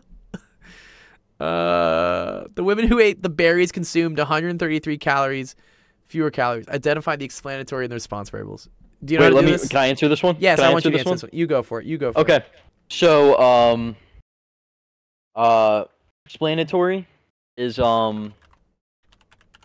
that's the, candy or berries, right?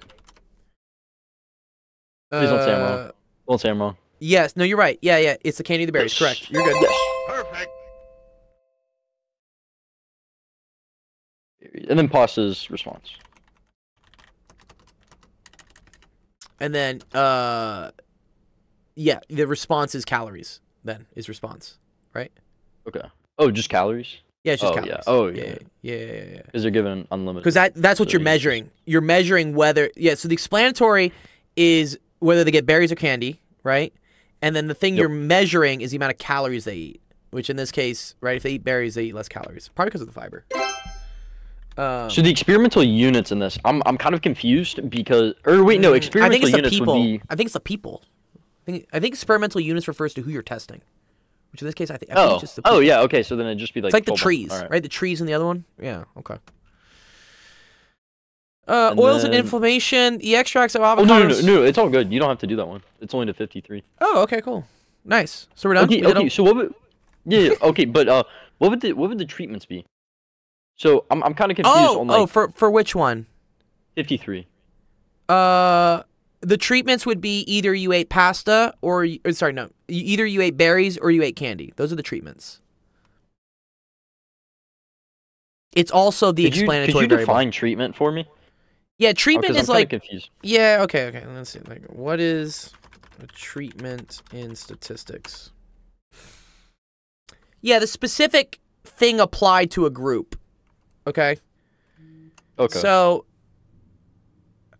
it's similar to the explanatory variable, but the explanatory variable is more generic. The explanatory variable would really be like what food they were given before the pasta, and then the specific treatment would be berries as a treatment and then candies as a treatment.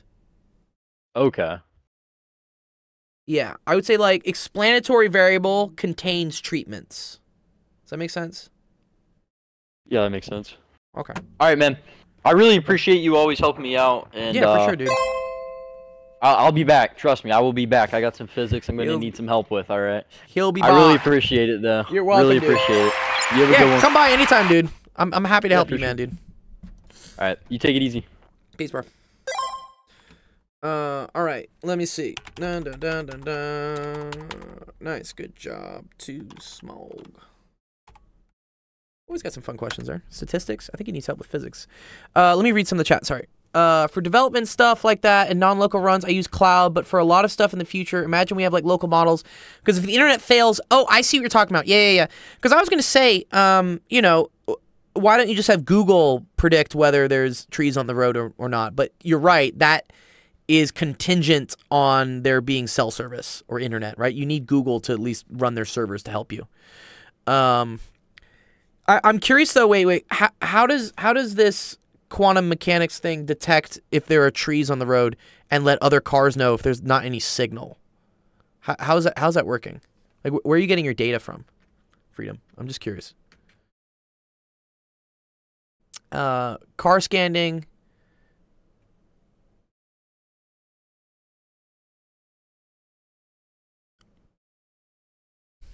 I'm trying to read his. He was talking about some cool stuff here.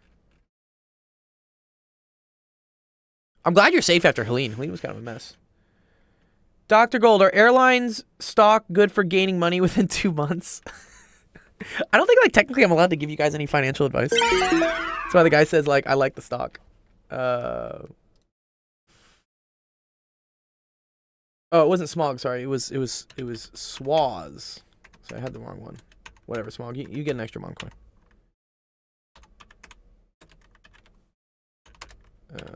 Let's check one. There you go. Okay, cool.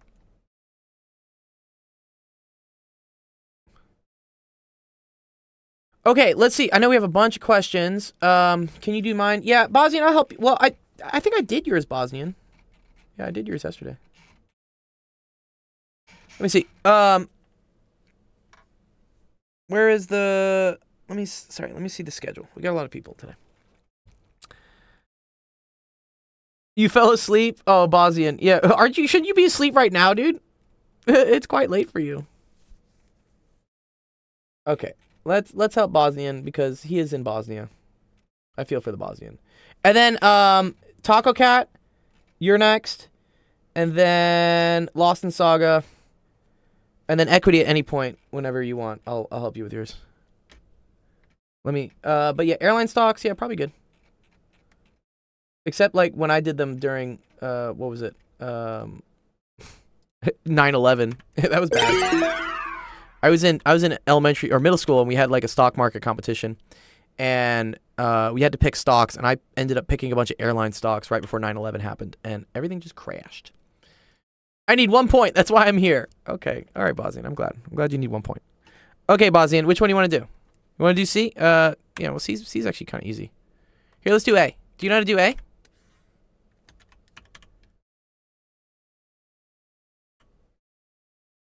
Let's see if you can do this one. I think I did this yesterday for people, but it's okay. You fell asleep. You're awake now.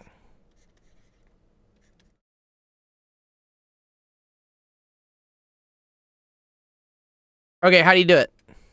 Show me, Bosnian Dragon.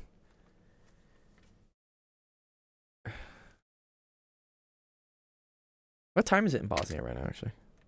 Curious.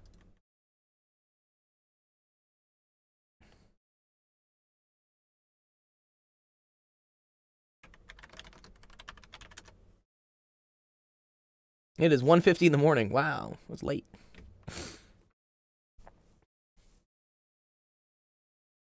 Okay, yeah, these are a bunch of radicals, Bosnian, right? Yeah, how do I add these radicals up? One thing that might help you, anytime I see this and like there's not a number in front of it, I'm just gonna move it over a little bit. I'm gonna put a 1. Sometimes that helps. We do like 6 plus 1. Yeah, exactly. Good. So this is a square root of 2, and this is a square root of 2, Bosnian. So that adds up to 7 square root of 2s. So that's what we kind of say, right? We got 6 root 2s. I have 1 root 2. Add them up. Now I got 7 root 2s. What's another pair I think I can maybe add up? 2 minus 3. Very good, Bosnian. Yeah. I got 2 root 18s minus 3 root 18s. That's going to be negative 1 root 18. Now here's the thing you probably missed. Do you know that you can combine these two? Do you know how to combine these two? I got 7 root 2 minus 1 square root of 18. You might be worried at first, right? You might be like, wait, these don't have the same thing, right? Can't usually add or subtract square roots when they don't have the same number inside the house. But there's a trick. Do you know the trick?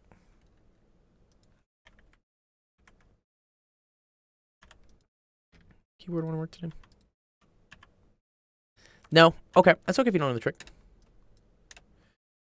Okay. This is called, as I learned yesterday, SURD. S-U-R-D.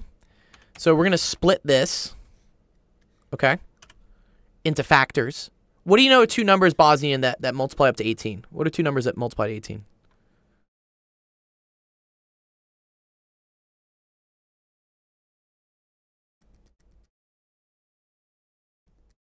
What's up, Dennis? You got some astrophysics for us to do?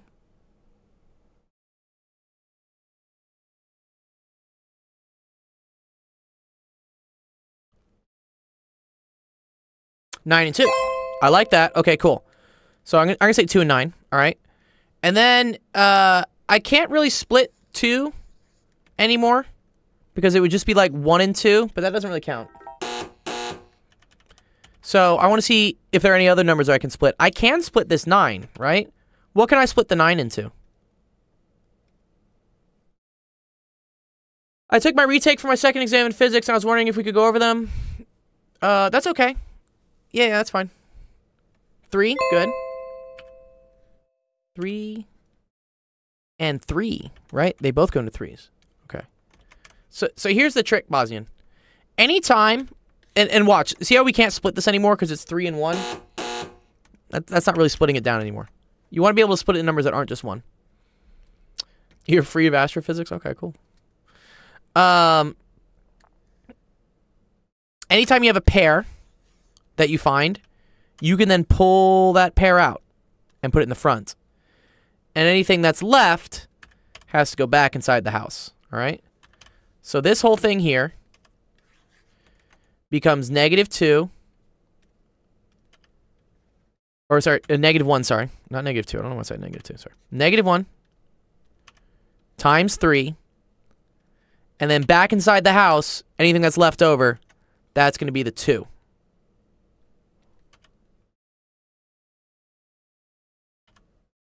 Okay? So now, once we pull this down, right, Bosnian?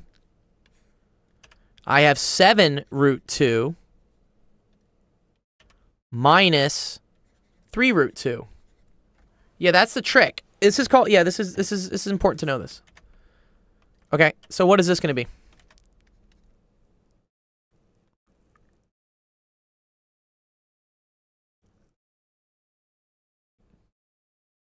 Last step.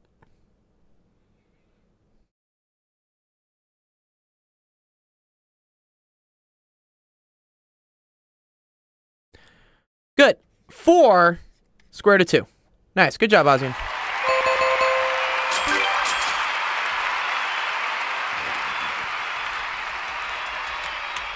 Well done!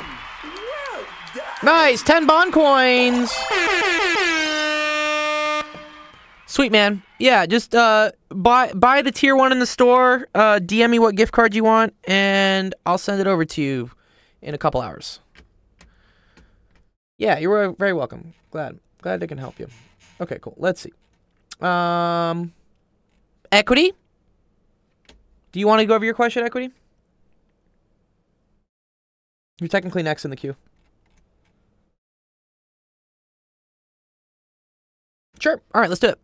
And then technically if Taco Cat's here, and then Critical, I got you. Lost in Saga, and then 1K, and then Ethan. Although I think 1K said he was going to work. So we'll see. All right. Partially filled pool has 10,000 liters of water. Ooh, wow, okay. Finn begins to fill it with a hose on a hot sunny day. The volume in liters of water coming out of the hose is given by this. The volume E in liter of water evaporating is given by this. Oh, okay, cool. Let P be the total volume in liters of the water in the pool n minutes after Finn started filling it. Okay, so P. And they want it in terms of V of M and E of M, right? Okay. So it starts with 10,000, right? So we have to put the 10,000 here, Equity, okay? And then what do we do here with the V of M and E of M? I was hoping this would be like a fun differential equation, but it's not really. Well, I guess you could. You could figure out dp dt. I might have to explain text the problem because I won't be able to send a message in the help chat.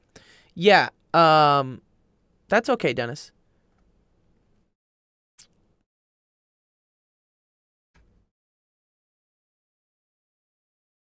Yeah, good. Exactly right. Yeah, so this would be plus, well, when they say V of M and E of M, yeah, this would be plus V of M minus E of M, which is then equal to technically plus 20M minus 0.1M, right, which is just equal to plus 19.9M. Yeah. Yeah, that's not too hard. The next thing you're going to get into when you do calculus, Equity, is you're going to see like, okay, cool, that's what it is as a function of minutes. But what's the rate at which it's rising, for instance? And in this case, you get like dp dt. And so you have to take this dt. And, well, this is basically 19.9t. And you would get that dp dt is equal to 19. Have you taken any calculus yet, Equity? I don't think so, right?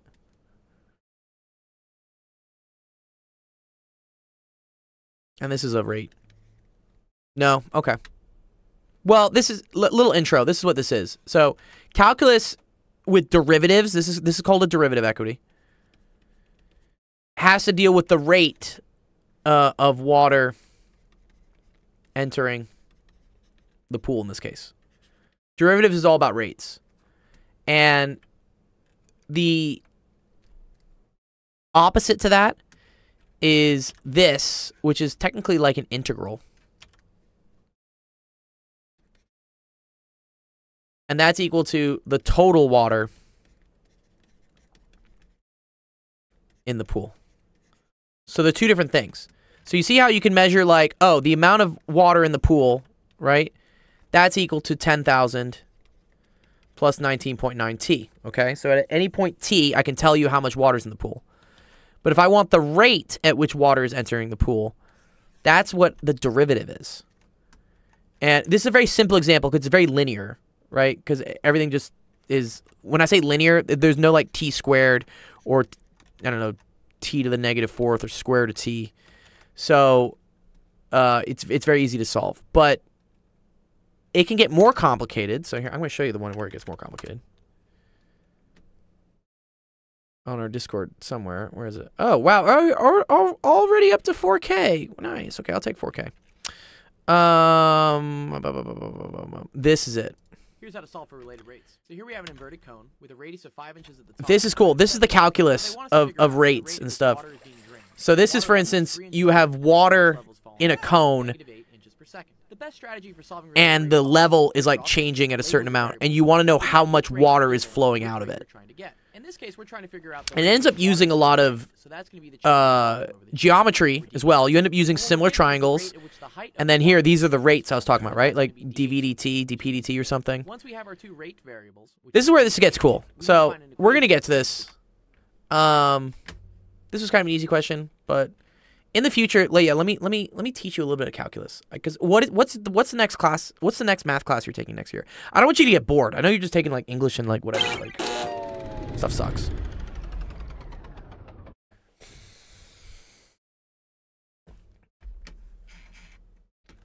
And I guess you're doing something with stocks. It's called advanced functions. Is that like algebra 2? It's a pre-calc. What's advanced functions?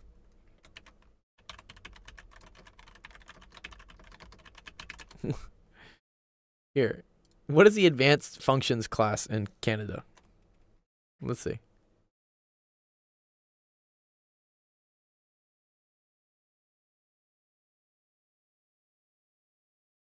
Okay. Oh, okay. So this is basically pre-calc. This is pre-calc.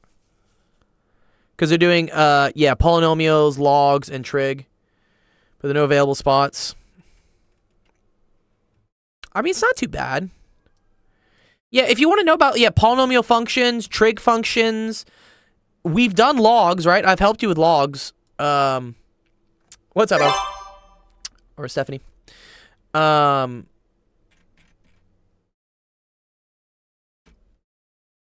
Yes. Yeah, please. Yeah.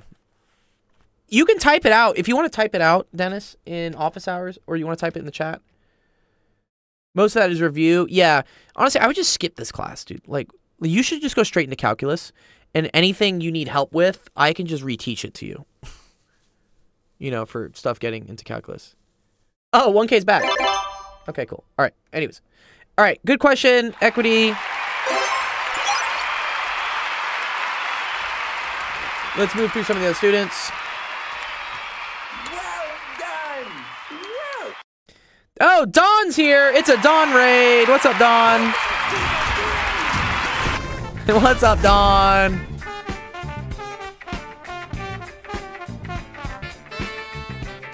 Yeah. Don does math. Don does math. Don does physics. Don does it all, dude. Oh yeah, dude. What's up, Don? Shout out, Don. Yeah, you like the Valorant. I love the new clip, dude. Yeah. Yeah, it's just something random, but yeah, I felt it. It was very apt with you. Yeah. Yeah. Shout out, Don. Don's a great guy. Also does awesome math help, math exploration. He does some physics, and he plays DayZ. Yeah. Hey, Femvox, did you ever see that Eddie Murphy movie called The Golden Child? That movie was great. Are you sure that's not a biography about me, dude? Yeah. What's up? What's up? That's hilarious. Yeah, good to see you. Good to see you, Anders. What's up, man? Let's see. Who was I gonna work with next? Taco Cat. You in the house, Taco? Eddie Murphy is the perfect person to play you. I do like Eddie. He's cool. What has he done recently, Eddie Murphy? Yeah. Okay, if Taco Cat's not here, I got Lost in Saga. Critical, you here? We're gonna do some physics. Don's favorite. Yes, he's here. All right, let's do it. Oh, the new Beverly Hills Cop. You're right. Yeah, they did bring the new Beverly Hills Cop.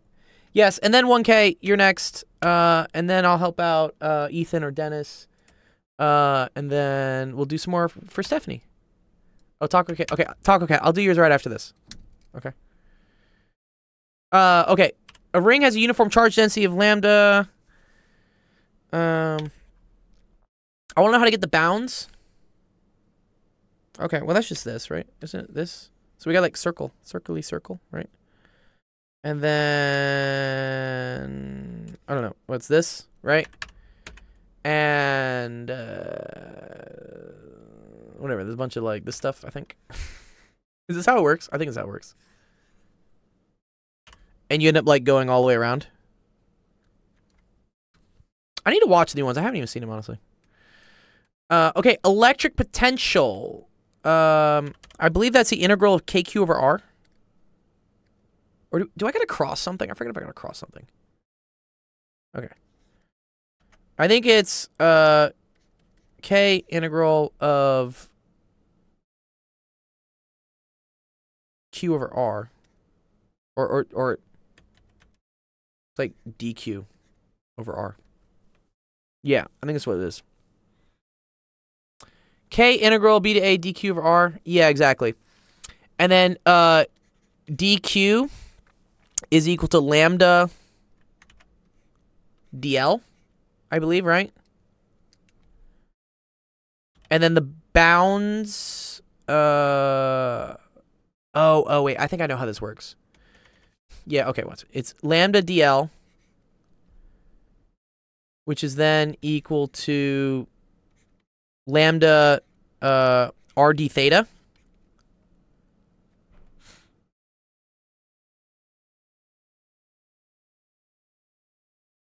Or it's like d phi, I think. It's like d phi.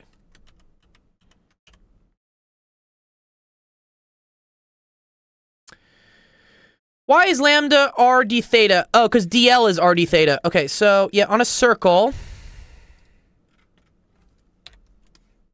This is how arc length works, guys, right? Okay, if I have... This is r, and I want to figure out what, like... Yeah, integral dl, right? Just the perimeter of the loop. Yeah, I agree. And then I'll show you that there's a sine and cosine term that, like, cancels out in the x-axis or something. So, this right here is called... Let's say this is L, right? Or actually, no, let's say this is like DL, right? So we know that arc length, right, is equal to the radius times the angle. I'm going to call this phi. So then DL is equal to, insert. Let me make this like a little easier. Sorry. Okay. Let's do it this way. I need more room. Okay. Here we go. This is R. This is L. This is theta. Or I'm gonna call this phi for now, okay? Now, that's like a single arc length occurring. Whenever we do integrals, what we're doing is we're taking little infinitesimally small chunks of this L. So usually, right, arc length here would be equal to R times phi. So if I want the change in the arc length, like the little piece of the arc length, let's say like the DL part of it, I just take the derivative of both sides, right? And that becomes DL is equal to, so dr is 0, right? If I were to do the product rule, because radius does not change. So that's a constant, so I can pull that out. And then this becomes d phi. Yeah, we got Dr. Cook, Fembox, the whole fam. Yeah, what's up? Does that make sense there? So that's where DL becomes RD phi. Okay, great, awesome. Okay.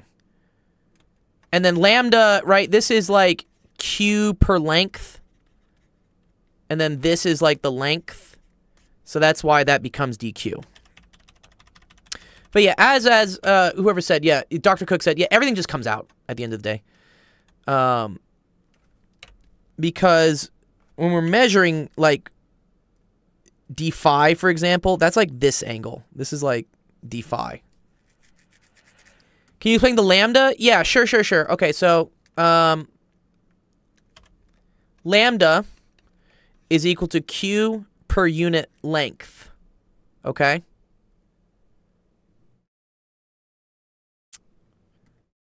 So, d lambda, I guess. Is that what I want to... I don't want to really say d lambda. This is like a density, is what it is. This is like a density. Okay?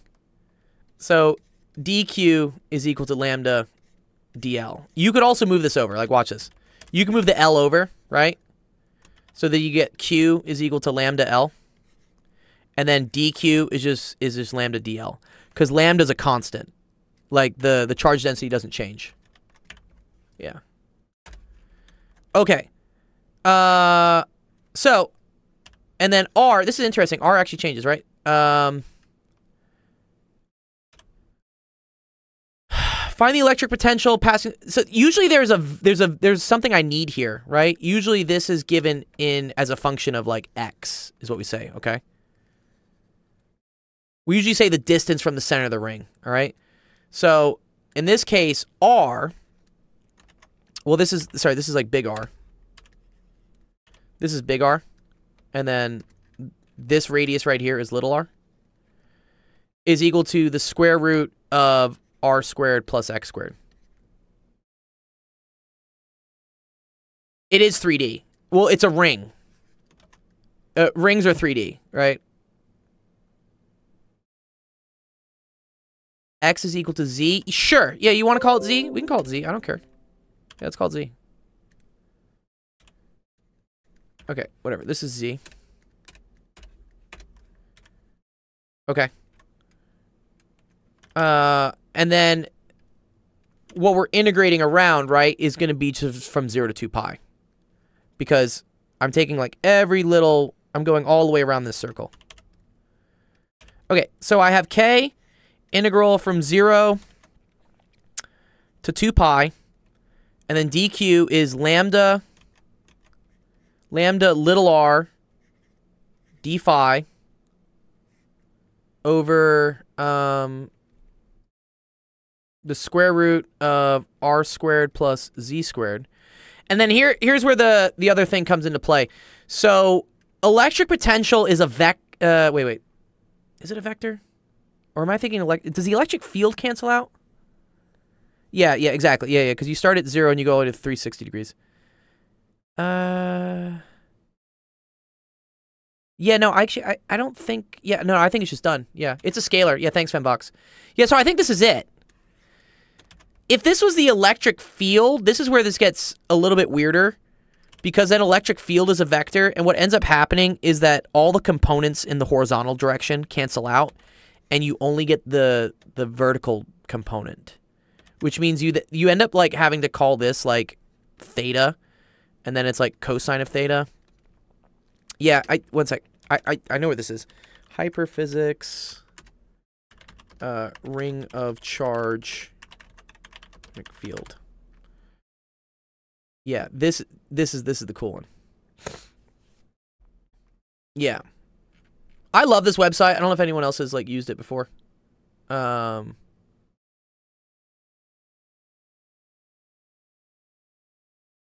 Where's the one where they had it? I want the...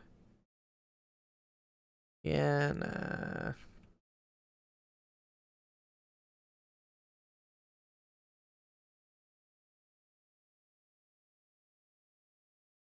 Yeah, okay, cool. Yeah.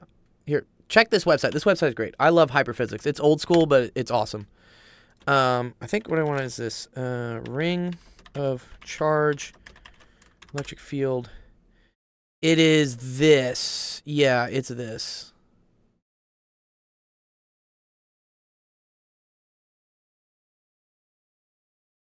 Yeah. This is the fun one. Old school, that's my school. Yeah. So if you end up doing the electric field, which is it's the step up that they do, you then have to account for the horizontal component going away. I don't really like how they write this. This is really messy. Where's like a nicer way of doing it? I've shown it to people before. Because you have to use like sine and cosine. Is it this one? Nope. Where is it? Yeah. It's like this. Whatever this video is. This guy probably does it correctly. Let me see if let me see if his video isn't trash. Welcome to Lecture Online, and now we're going to try and he's find using the field. It's 11 minutes. Oh no. To the linear axis. Okay. This is a good explanation. Okay, good. He's at least okay. Yeah, I like what he's doing here. He talks about how the electric field only points to the right, and so you need the cosine of theta. Yeah. Okay. Here, you guys like YouTube? Yeah. Go watch this video. That's the next thing that's gonna get asked for you, is the electric field. Potential is easy. Electric field, when we start dealing with vectors and directions, that's where it starts getting like hard. So this question comes up all the time. So yeah, take a look at it. It's fun. The bow tie too. Yeah, that guy's hilarious. Anyways, does that make more sense? Yeah. I mean, well then this is an integral you have to do eventually. But nothing here depends on phi, right? So all of this just comes out as a constant, and then it's just a 2 pi. So you just get 2 pi. So you get k 2. Or wait, here we go. 2 pi k lambda r over the square root of r squared plus z squared, which I think was the same thing we have here. Yeah, except they put little r instead of big R. That's dv. Where's this? Yeah, k lambda 2 pi big R over the square root of r squared plus z squared. Nice. Good question, man. I like that one.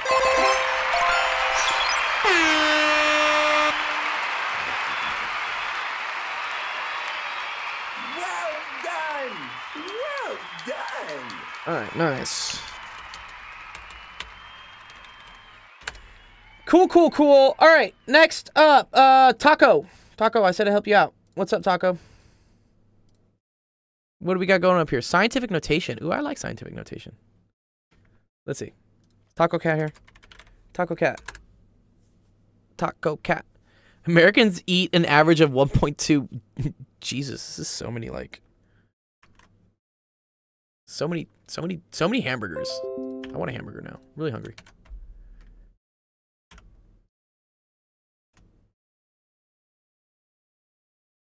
Equity, show me something. 1 sec. While I wait for Taco Cat to come up. What's this? Calculus and vectors, grade 12. Yeah, what's up with this equity? Is this a class you want to take? Yeah, rate of change. Cool. That's derivatives. Yeah, derivatives. Yeah. Yeah. Vectors. Wait, they put probability in your class? Excuse me? Oh, this is weird. Oh, it's called Mathematics for College Technology? Exponential functions. 1 sec. What is this? Nice. Okay, here we go. I want to see what the classes were. Okay. Oh, you went all the way to page 101. Oh, these are the different classes you can take. I see. That's the calc course at North Met School. Mathematics is a different course. Yeah, take the calc course. That looks like a pretty standard calculus course, man. Thanks for the follow. Extreme Bullet Twitch. Bullet Twitch? Bullet Witch? Okay. Taco Cat keeps leaving me. Okay. Taco Cat says I'm not here. No. You're lying to me, Taco. Taco, do you want help? Go away, Olaf. Are you actually here, Taco? Don't make me wait. What are you doing? Hmm? What are you doing? Me? Just hanging around. What are you doing? Okay, cool. You are here? Nice. Okay, cool. All right. Let's see. Americans eat an average of I don't know what this is. Is that 1.2 trillion? Billion. It's billion. Sorry. 1.2 billion pounds of hamburgers each year. Assuming each hamburger is a quarter pounder, how many hamburgers okay, cool. How many hamburgers do you eat per year expressed in scientific notation? I like that. These are good questions. So what we always ask, right? I say like question mark, what are we looking for? And this is I'm looking for question mark hamburgers are equal to 1, 2, 0, 0, 0, 0, 0, 0, 0, 0 pounds. Okay? A lot of hamburgers we're eating here. All right? I don't know. We're hungry boys, the Americans we are. I like to then multiply this by the factor here. Oh, who got baby voice for me? What's up, Me Machine Rex? How you doing? Me Machine, is mathematics, is that your server? I forget. Penson just briefed me on it a little bit. Okay, I say that 1/4 of a pound, so we say like 0.25. That's American, that's per American as well, right? So that's a lot, yeah. Oh, per American, oh, I want... Number of hamburgers...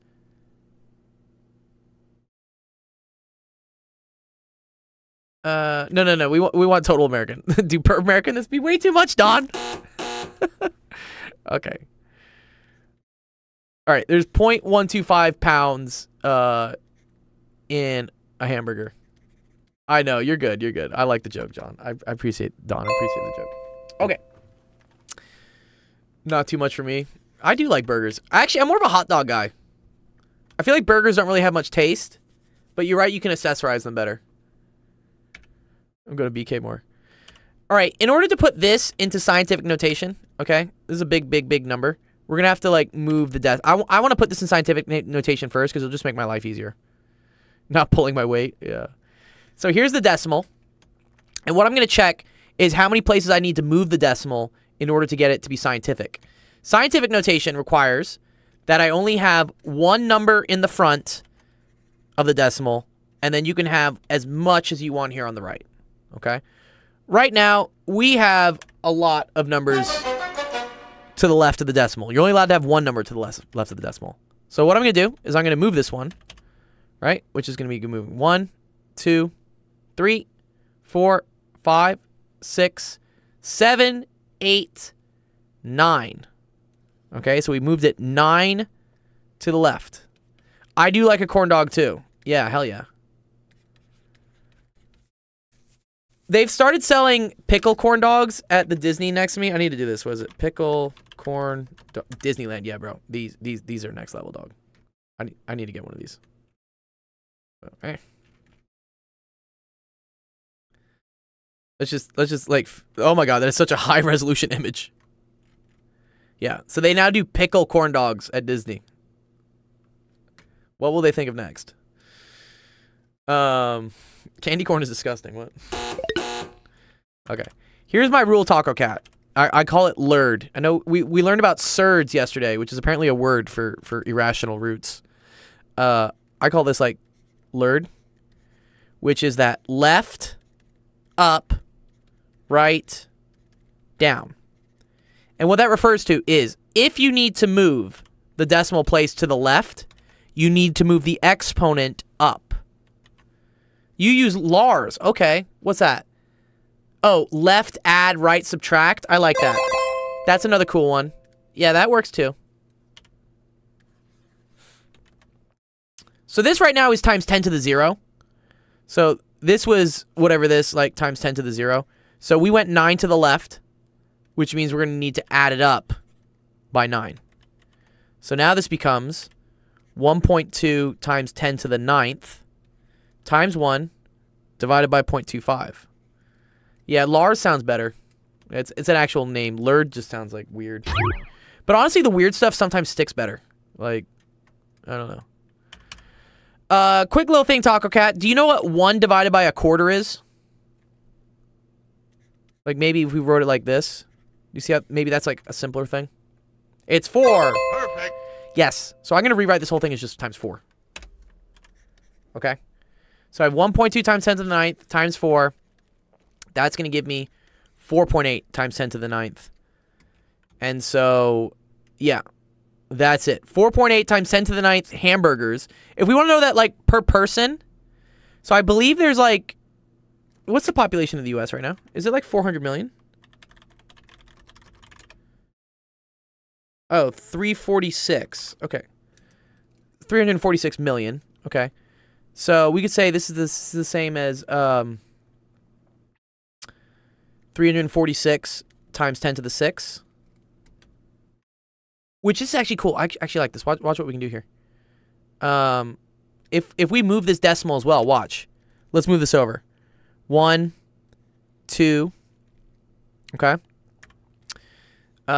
Now this makes this 3.46 times 10 to the 8th. Okay. These numbers are basically the same. Like 4.8 and 3.46. I don't know. That's like maybe like 1.3 or something. So I can say this is 1.3. And then 10 to the 9th over 10 to the 8th. This is an exponent rules. So this is just 10 to the 1.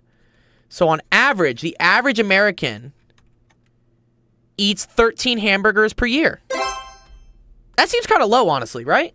13 hamburgers? I feel like I eat 13 hamburgers by myself on, like, July 4th.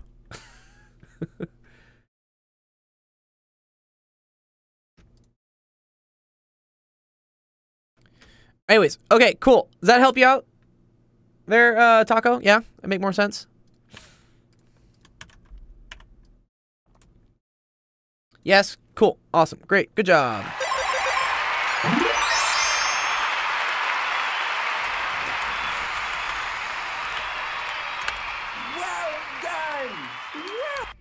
All right, 1K, you're up next. Then Ethan, and then Dennis, I'll do your word problem. And then Zach, I see you did something. And then Stephanie, I'll do stats. We're going to run through a lot. I'm going to make this a long stream. We're at 2 hours and 20 minutes. Moving and grooving. Is anyone else streaming today? So, by the way, if you ever want to figure out if someone else is streaming today, we have a website that I put up.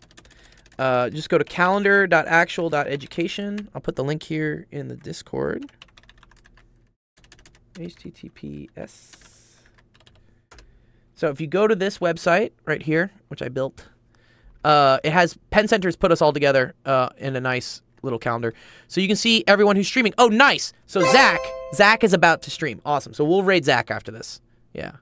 Or feel free to hop over, go say hi to Zach if you want. Because we're probably going to be another half hour answering all the student questions today. But here's a calendar. You can see all the different times. It looks like, did Penn Center move his Wednesday stream to Thursday? I feel like he did. Because he used to be on the same time as me on Wednesday. But anyways, the beauty of this is it's always updated.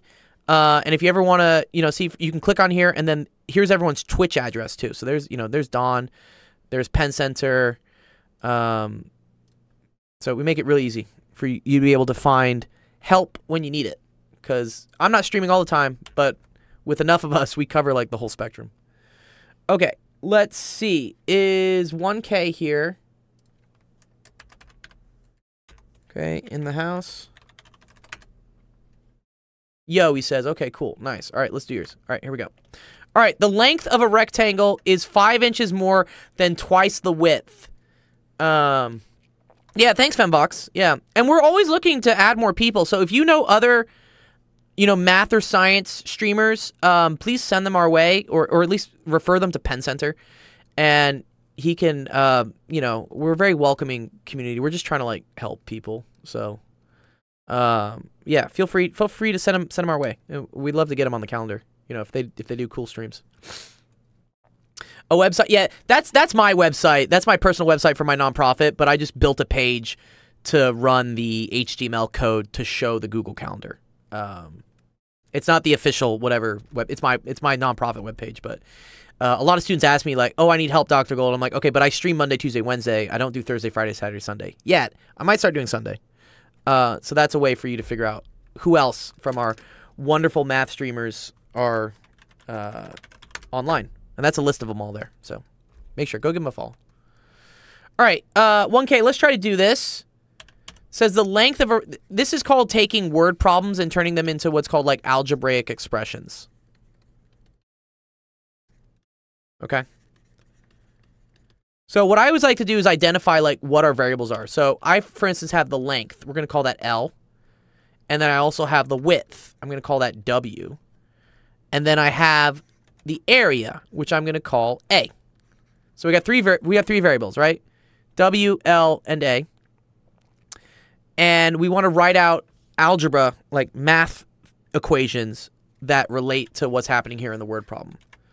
So the first one we have here, right, is that the length is 5 inches more than twice the width. How do I write this as an equation? It involves L, and it involves W. But, what goes here? This would be if the length was equal to the width, right? How do we show that the length is 5 inches more than twice the width?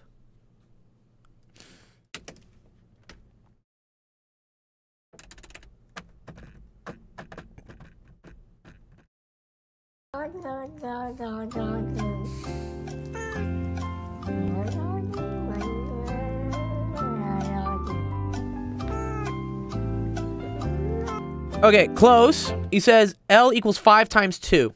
Close. Okay. So the length is 5 inches more. When something is something more, that means plus. Okay? So I know right away the length is 5 plus, right? That's the 5 inches more. Let's color code some stuff. I like colors. Colors are fucking dope. Yes. Okay, good. 5 plus 2W. I agree with that. Right, good. This is the 5 plus, and then twice the width. This part right here, that's the 2W. Okay, L equals 5 plus 2W. And then they tell me that the area, right, is 168, right? So area is equal to 168 inches squared. Nice.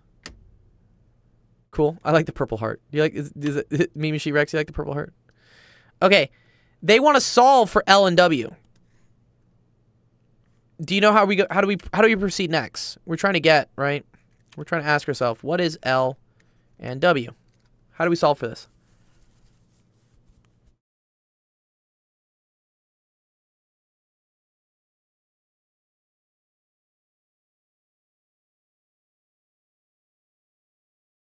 Because first of all, I got 3 variables here, right? I got L, I got W, and I got A. That's like, I don't like that. There's a trick here. I know the area is equal to something. Yeah, it's okay, you don't know.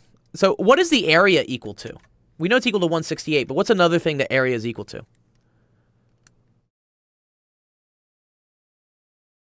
Length times width. Oh, that's funny. The Nightbot said, womp womp. Yes, good. Okay, this is the same thing as area, right? Is the same thing as length times width. So now I can replace this with length times width. Okay? Now you have a systems of equations, okay? Because I have this equation and this equation. And there's only 2 variables. L and W, L and W. 2 equations and 2 unknowns is solvable. The amount of things you don't know, you need at least that number of equations. And also they have to be technically linearly independent equations, which means that like they can't be just copies of each other. Okay. Do you know what to do next here? 1K, once we have a systems of equations, what do we do once I have this? Here, let's get rid of the units. I don't care about the fucking units.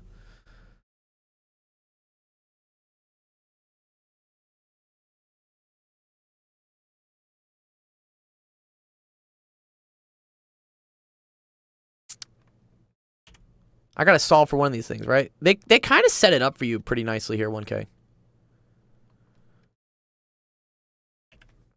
Because what they did is they already gave you what L is in terms of other stuff.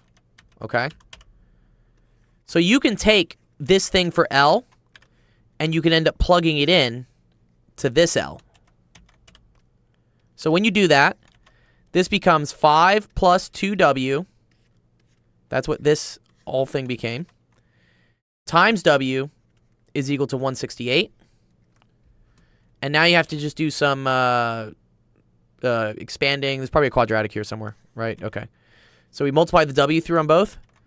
W through on both. I get 2W squared plus 5W is equal to 168. This is a quadratic now because you have W squared and W, and then you have a number. If this thing were gone, then we could just easily solve this. This would be really nice. But because this is here, it screws things up. The way to solve this is to then move this over to the other side. Okay, so let's do that. So now we have minus 168 is equal to 0. And now, you can solve this using the quadratic equation, which is going to be messy. I'm going to graph it just because, I don't know, I feel like that's like the easier way to do it. And also, like, let's use technology. Let's see how it works. So if you type in 2x squared plus 5x minus 168, and you graph this, we should see it intersect. Okay, there it goes. Very cool. So let's zoom out a little bit. Good. So it equals 0 at 2 different positions. The one we're concerned about is the one here on the right, because that's the positive solution for W. Okay. You can calculate where that is by going second calc, hitting intersect. Oh, actually, not 0. Sorry, not intersect. Sorry, let me clear that. Sorry. Second calc 0. Left bound, just pick something, you know, I don't know, to the left of the function. So you can pick like, whatever, here. And then to the right is like, over here. Guess. And it finds that, okay, cool. W equals 8. All right. So if we did this with the quadratic formula, you'd probably get the same thing. W equals 8. And if W equals 8, what do I do next to find L? 1K. Once I've found out that W is 8, what do I do?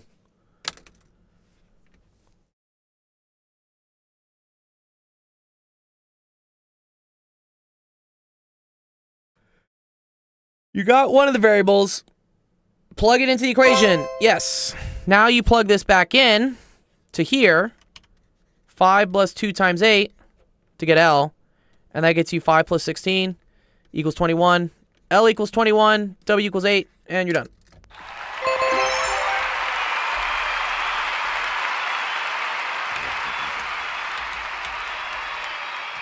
Well done. Nice. Well done. Awesome. Thanks for sticking around. Let me have out Dennis. Because Dennis hasn't... What's going on here? Let me see this. And then Ethan, I got you. You're next, okay? Appreciate you all waiting. Let me see. Okay. I think we're talking about a pendulum here.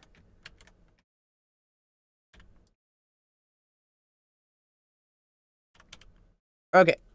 Dennis, can you... Is Dennis around? I'll just ping him anyways. I'll read it. Okay. I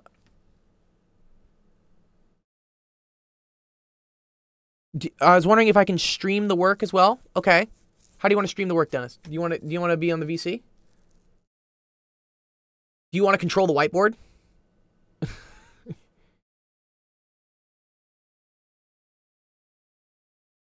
Do you have a stylus? That's gonna be my question. Do you have a stylus? Because otherwise it's impossible to write this with like a mouse.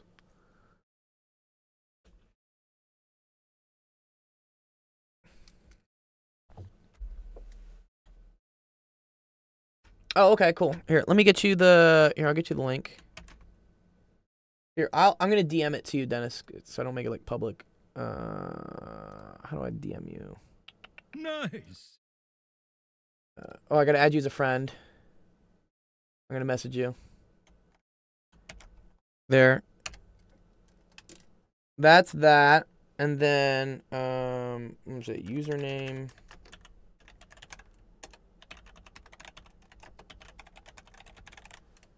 There you go. That's how you can access the whiteboard. And just, yeah, good. Okay, let me grant you presenter. There you go. You can write now. Use F to be able to draw. And then S is like to select. You can also use the tool stuff down here. Should help you out. Let me know if you can write. Pretty sure you should be able to write.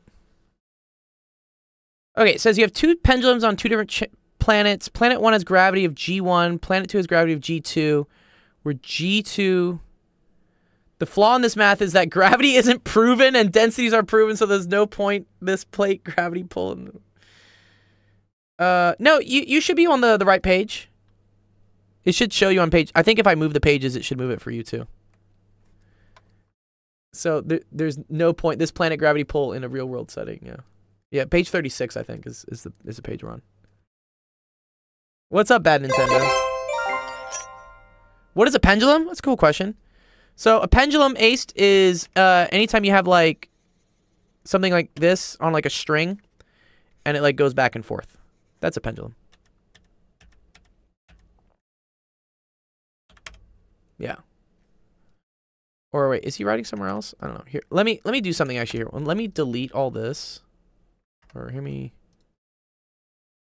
One sec. Let me clear all these pages. Delete all pages. Okay, and then let me. No, that's not it. One sec. And then I need to pull in your screen. Oh, it was in this actually. It was a. One sec.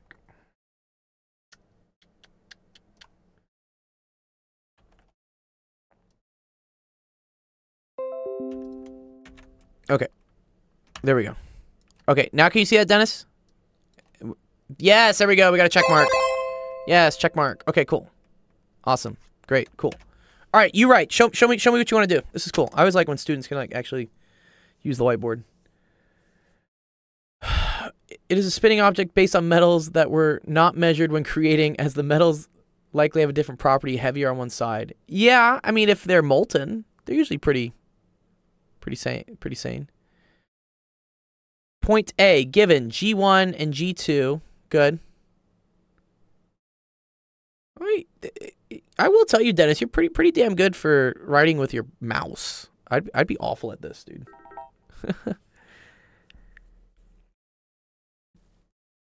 G2 equals X G1. Okay, so that means that tells us G2 is bigger than G1.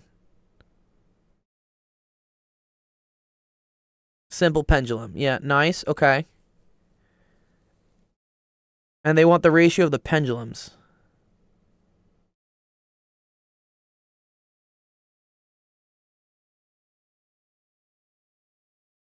Good. Omega equals 2 pi f. I agree with that.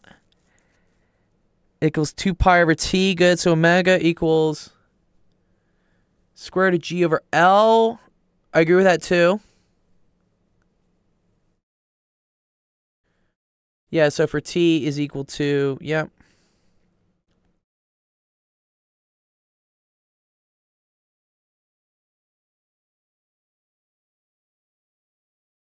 Yeah, 2 pi over t1.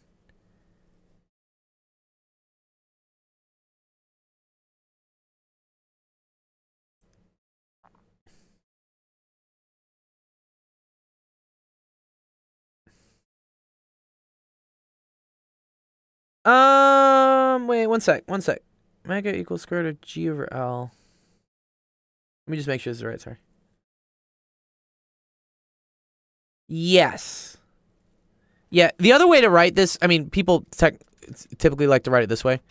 They would say, like, T1 is equal to,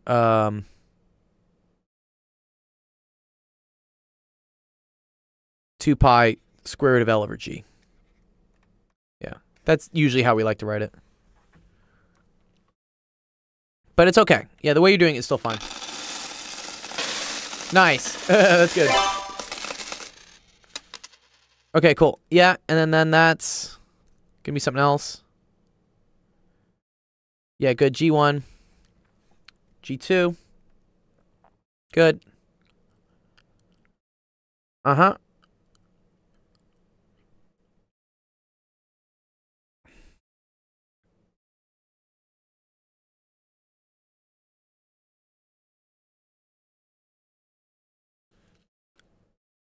Good.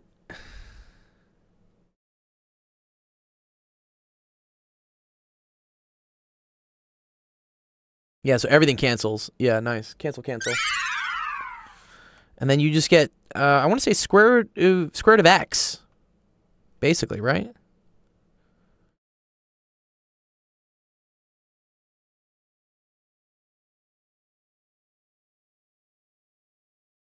Yeah, square root of x. I agree. Yeah, because everything else is going to cancel out. This thing's going to come on the top, and then the G1's going to cancel with the G1. Okay. What's up, Zero? Yeah, almost. I'm almost. I got like 1 or 2 more questions to go through, and then I'll help you out, Stephanie. Is that cool? One or 2 more. I think I just have Ethan's actually. I think it's just Ethan. Yeah, just Ethan. Then you're next. Part 2. Now there's a simple pendulum on the second planet with the same G. Note that both periods and the are equal together. Find the moment of inertia. Yeah, show me this.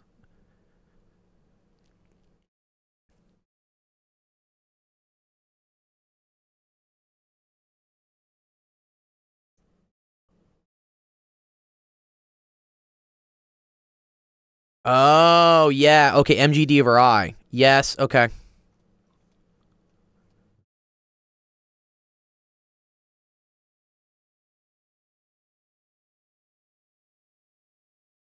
Uh-huh.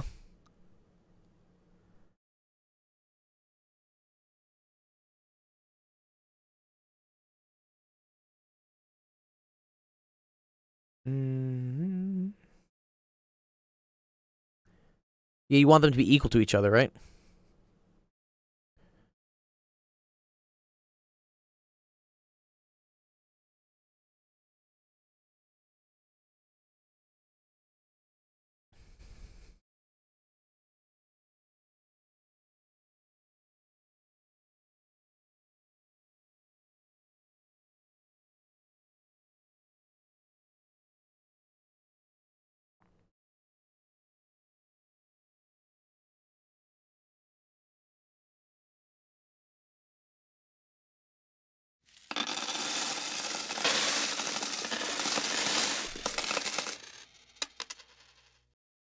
Nice job, Billy. MG 1 over. Now here's my. Sorry. What's this, Dennis? What's this? Is this 1 over 6? What is this? Is that what is that symbol?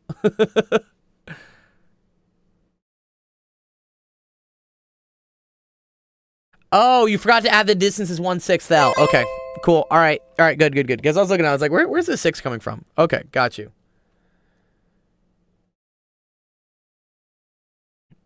Yeah, okay. So the 2 pi's cancel, right?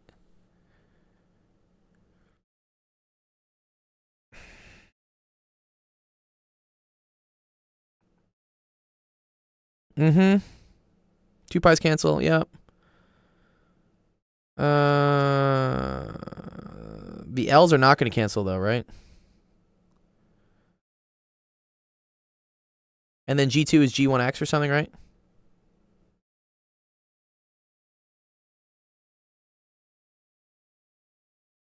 Oh, okay, they're both G2. Got you.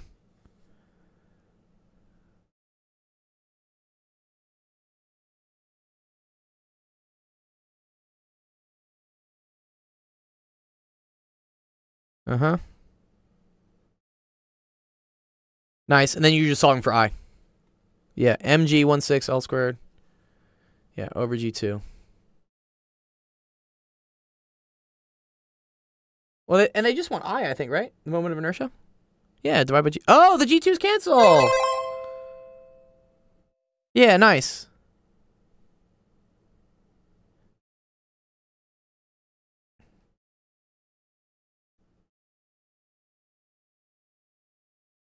Yes, good job.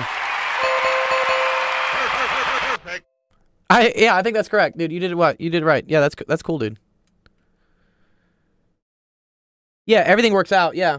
Where's the hard part? I say, like, was this the hard part? This worked out great.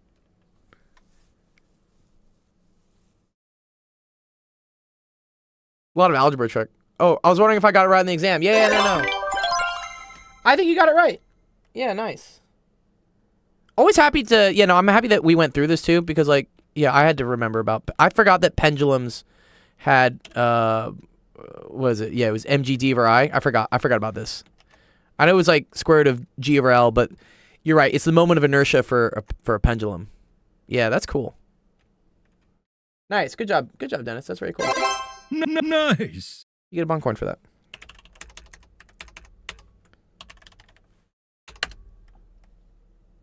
And that wasn't your astrophysics class, right? That was your physics class? Yeah, you're very welcome, dude. Awesome. Okay, let's see. I got Ethan. Ethan, what's up? We need help here, going. It's physics 2. Yeah, I hate when they start doing the grab bag of topics. Yeah, it's the worst. I know what you're talking about. All right. I'm here. What's up, Ethan? Yeah. Thanks for waiting, dude. Okay. What's up? Yeah, I was writing notes. Okay. So yes, this is like quadratic equations then. Okay. Oh, this is very similar to the last question that got asked. Okay. Do you know how to do this one? Not really. I've never done word of mouth problems like this for a long time. Okay. Well, this is similar to what we just did with 1K. Okay. So, like before, always assign variables to things. So let's call this like L. And then let's call this width. And then let's call this area. Okay. Now you want to take the yeah, there's already 3 things. So you want to take the sentences and turn them into math equations. How do we do that? You just gotta look at the numbers as well. Yeah, let's look at the numbers as well. Right. Okay. So we have this. We have this statement, right? The length is 2 feet longer than 3 times the width. How would I write that in terms of a math equation? Well, wouldn't you write like 2L? Wait, hold on. It's 2 feet longer than 3 times. So you were right, like 6L? Not quite, not quite. Yeah, this is the tricky part. This always messes up students. Okay, whenever you see this, I'm just gonna give you like hints here. All right, always just write what the first thing is. When it says the length is, you're gonna be like, cool, length is equals, and that should like make things good so far. All right. This is like saying, for instance, yeah, look, length is, and then we're gonna put whatever else is here. Okay. All right. Got it. So it says the length is 2 feet longer. How would I say that the length here is 2 feet longer than something? What do you mean? What do you mean? Let's say is 2 more than, right? How would I write that in math terms? Isn't it like you also have to use signs? Yeah, you got to use math things like, you know, subtraction, addition, multiplication, like whatever. Yeah. So is it like let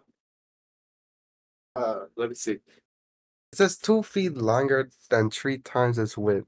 Yeah, so focus on the first thing first, which is 2 feet longer. How do I say something is 2 more than something? 2 and then the more than sign? What's the more than sign? Like it's not this, not this. It's 2 plus. What? 2 plus. Oh. Right? I see.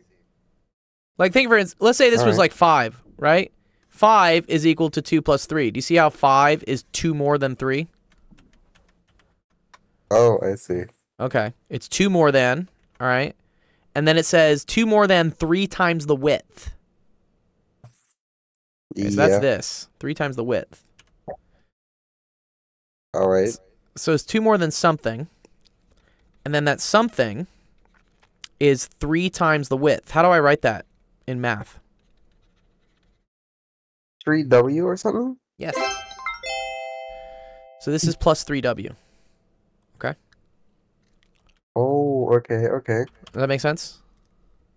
Yes, I can see it. I can see it. Okay, so L equals 2 plus 3W. And then the next statement they say is that the area is 56 square feet. How do I write that as a math equation? 56 S squared or something? You could just say 56, but I'm going to say A is equal to 56. Okay? All right. All right. So now you have a systems of equations, Ethan, right? How do I solve this? This is a systems of equations? Yeah, there's 2 equations, right? I got equation 1, I got equation 2. What? I don't know how to do this then. Yeah, you do. I don't know how to define. I don't know where to start. Okay. Well, here's where we start. First of all, area is also equal to what? Oh, it's 56. Yeah, but how do I calculate area? Length times width? Yes. So I'm going to say this is equal to LW, right? All right. Okay. Now, one of the ways to do systems of equations is to solve for one variable in an equation and then plug that into the other equation. You've done this. It's called substitution. Yeah, I've seen that.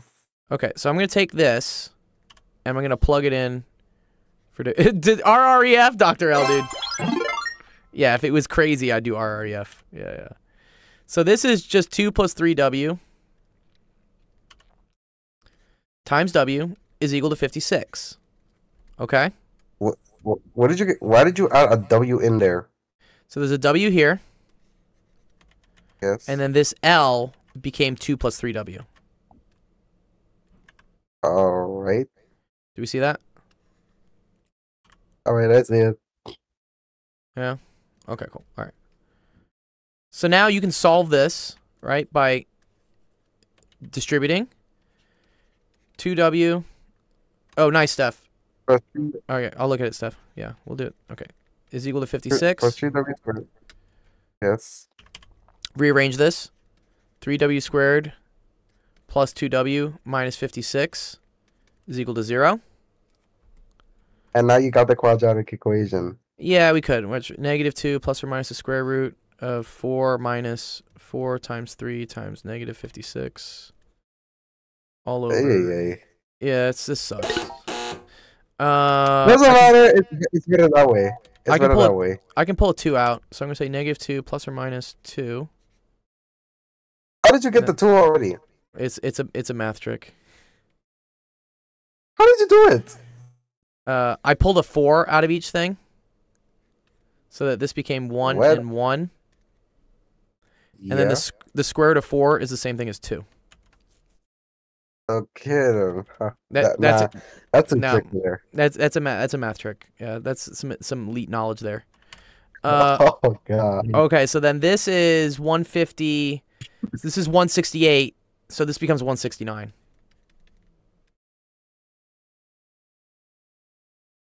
This is just 13. Good. Times 2, right? Which is 26. And then you want did you get 26 now? Oh. Yeah, 2 times 13. And then you want the positive solution. I never So know.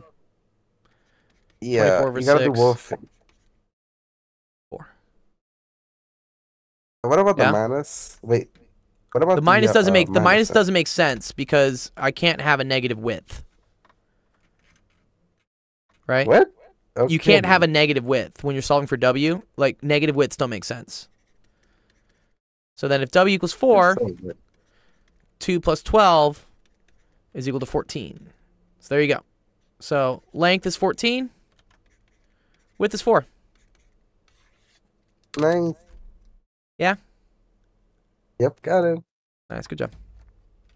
Hey, that wasn't confusing, though. That wasn't a little bit confusing. It was. I mean, hey, could you just make a screenshot of this? Yes.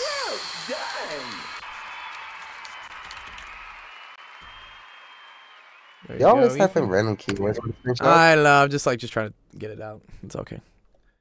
All right. Okay then. All right. Let me see if Zach is around. Sorry, Zach. Your question is up. Otherwise, I'm gonna help Steph or Stephanie. Sorry. Steph sounds kind of cool. Oh, I was calling you Steven. Wasn't I calling you Steven earlier? My bad. That's my mistake. Yeah, Stephanie. Steph is like ambiguous, I think. Nice.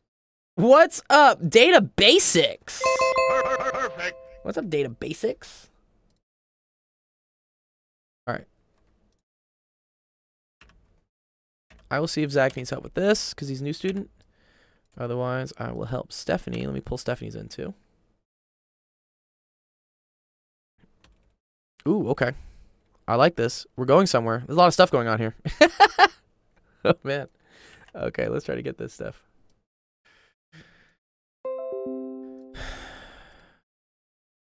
Oh, it's called you Steph? Okay.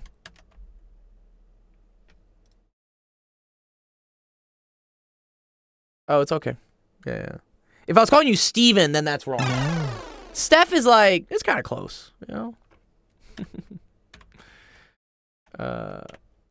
Oh, you thought you were talking about someone else. Oh, okay, cool. Well, your name is Stephanie, so we're talking about you.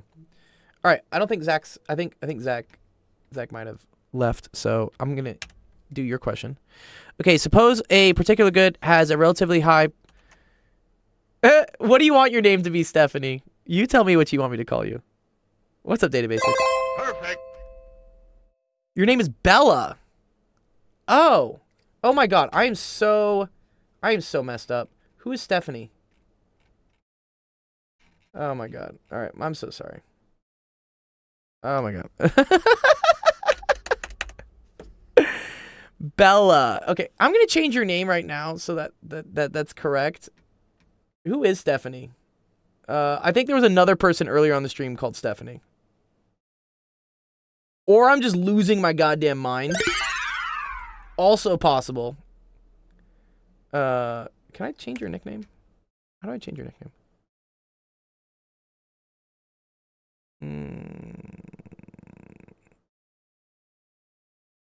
Whatever. I'll figure it out some other time. Yeah. Like, who's Stephanie? Who the fuck is that? Okay, Bella. Here, Bella. Bella, let's do yours. Okay. Suppose a particular good has a high price elasticity of demand and relatively low elasticity of supply. Okay.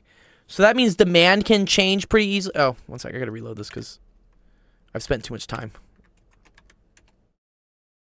Okay. Can I please get in? There we go. Okay. Draw a properly labeled graph illustrating the market for this good. Label the equilibrium price PE. Label the equilibrium quantity QE. Okay. So this is price versus quantity. I agree. So as price goes down. Okay, cool. You did EP and EQ. Uh-huh. Okay, okay. Well, you should say PE instead of EP. Yeah, let's call this PE. Just because it'll yeah. I know, you want to say equilibrium price, but it's like price equilibrium. It's weird. Whatever. Okay. Okay. Suppose the government imposes a... Okay, and we did a supply-demand curve, right? Supply-demand? I think that's how supply-demand curves work. Let me make sure. Supply, demand. Cool. Yeah, I agree. Nice. Okay. Let's keep going, Bella. Suppose the government imposes an excise tax. Label the price that consumers pay as PC. Label the price producers keep as PP.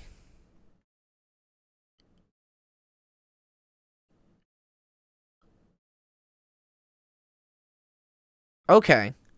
That would be off the graph then, right? So... Oh, PPR was PP? Okay. So you're saying that, sorry, what is an excise tax? Is that just like a liquor tax or like a tobacco tax? What's an excise tax?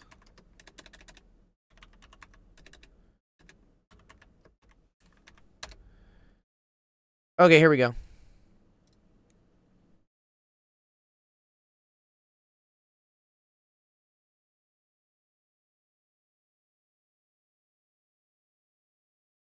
Yeah, okay. It's just like a tax. It's like a sales tax, I guess, is what it is.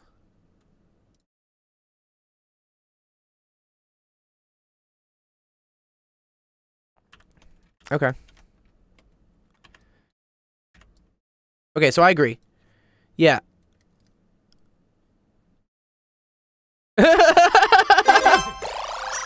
That's a good one.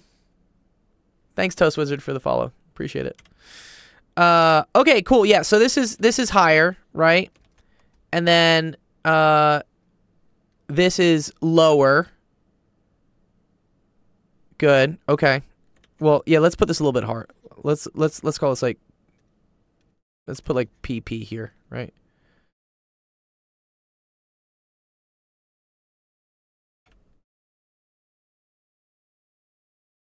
Right. Okay.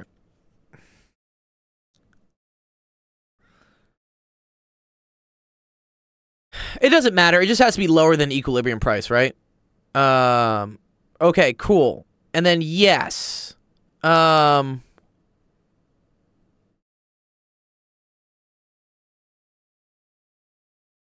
label the new quantity QR.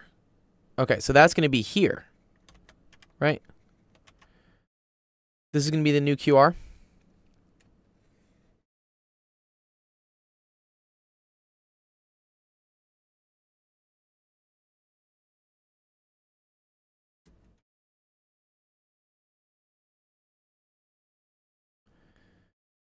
And then this, I guess, is the tax revenue, right?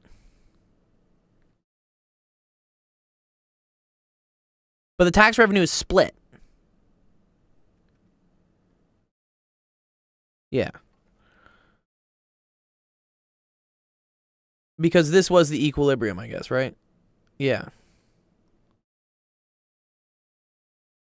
And so that's the dead weight loss. Okay. Cool. That's dead weight loss. And then all of this is now the tax revenue. Okay.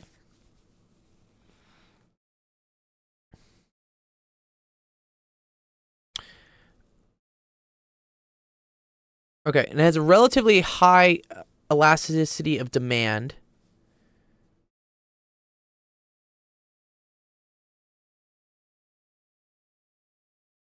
Okay.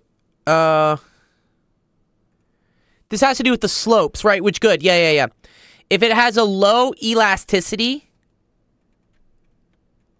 that means it's steeper. I agree with that, Bella. And then if it has a high elasticity, then it's going to be more linear, right? Good. Okay. So this one is steeper. Okay, and because it's steeper,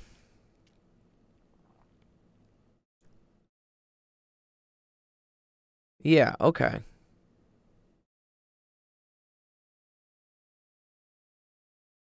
I think that the producers pay a larger proportion. Yeah, I would say that they produce a larger. I would say producers pay a larger proportion because that's this area. So all of this, right, is the tax money. I said that below, but okay. Oh, you couldn't explain? Okay.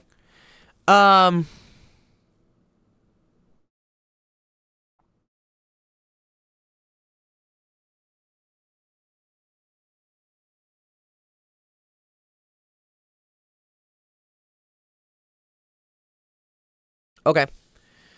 The reason being is that, so if there's a high elasticity for demand, right?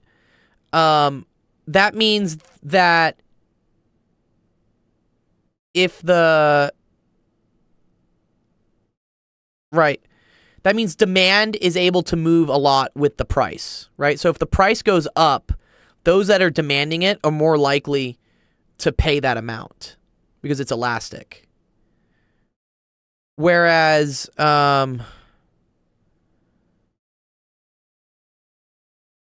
supply, so if the price changes for supply, it's low elasticity, so it doesn't change very much. Yeah, I think so. Yeah. If instead the tax were collected from consumers, would their burden from the tax increase or decrease or stay the same?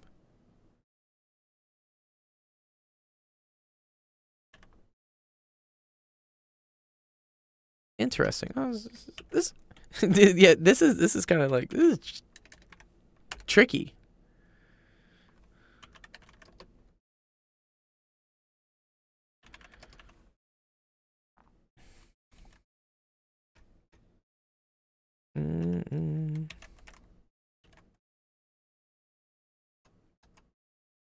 One sec. Let me pull this up. Where is it? Not this one.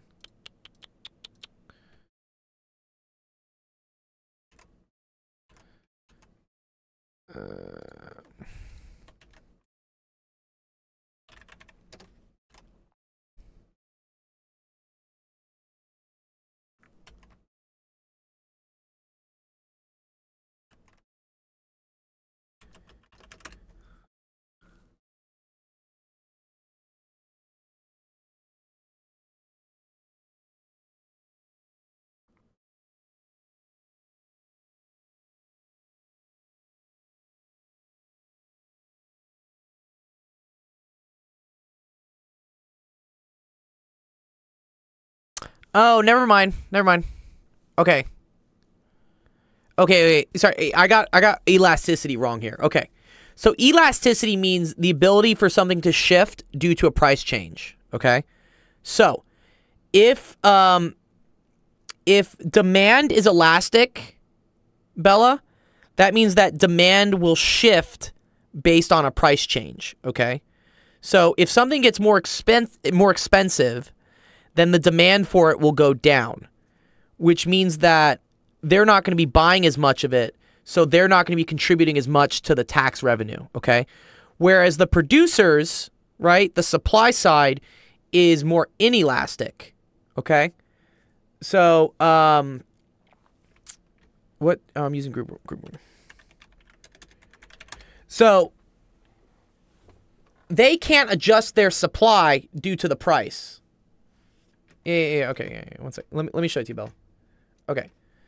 So, yeah, here's the key thing here, right? Price elasticity of demand is high. Low elasticity of supply. let's remember, right? Supply are the producers. Demand is the consumers. If something is very elastic, it means it moves with it, right? So, for instance, concerts are a great example. Concerts get more expensive, people stop going to concerts, right? That's the demand goes down. That's high elasticity. Like, you can think of elasticity as like stretchiness. Like, it'll move a lot, right? Yeah, okay. Whereas low elasticity means that you're fucked if the price changes because you can't change, right? The perfect example for this is gasoline. If gasoline gets really expensive, I can't really stop using gasoline because I need to drive my car. So I end up getting screwed. So kind of think about like who gets screwed and who doesn't get screwed. So yeah, because the demand is highly elastic, that means the consumers can change their demand to not pay as much of the tax, whereas the consumers get screwed. Sorry, so the producers get screwed because they cannot change their supply based on the price. Yeah, okay. If instead tax were collected for the consumers, would their burden, I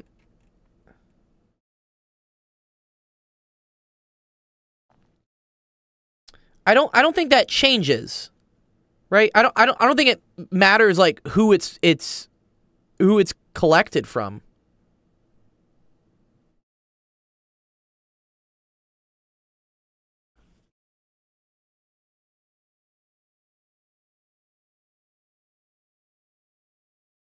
Okay, here we go.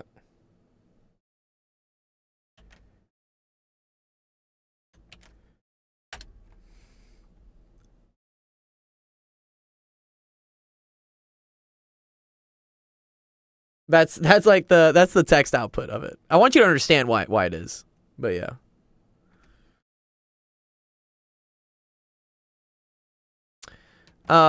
Okay, and then it says were their tax burden increase? So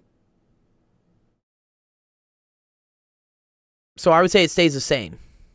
Yeah, the tax burden stays the same. It doesn't matter who gets collected the tax. What's up, Pen? I know we're running a late stream today. I'm about to raid Zach. I'm doing economics. Why? Okay. Because it doesn't really matter. It doesn't really matter who, like who gets assigned the tax still changes the price of the good. It doesn't matter who's technically paying the tax because now the producers, right, still have to sell their thing at a higher amount.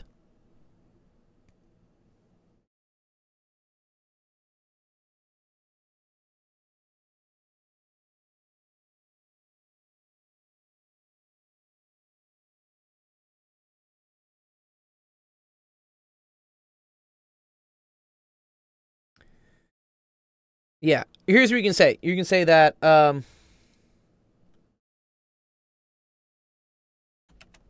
say this. So, economic burden does not depend on who's actually paying the tax, but on the elasticities of it, yeah. The tax is getting collected regardless, you know? So, either, like, the supply people are going to lose money on producing their shit, and that's kind of like baked into the tax, or the consumers, right, are going to be paying more. Yeah, dude, this is that's hot. Yeah.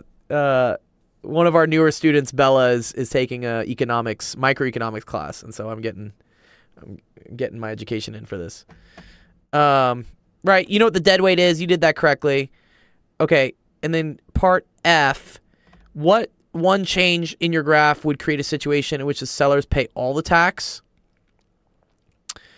So if the sellers pay all the tax, you just make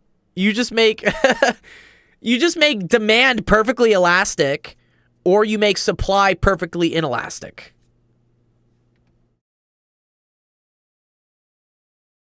Right. So if you made the demand curve a horizontal line, right? So let's say, yeah. let's say this is your demand curve right now. If you just changed that to becoming a horizontal line, then they're going to pay the same price regardless. Like, the consumers don't give a shit. Yeah.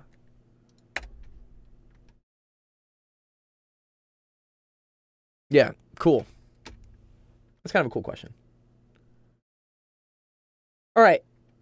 Does that make more sense? AKA consumers are dumb. Oopsies. Fuck! You're welcome. Nice. Good. I hope that helps you out.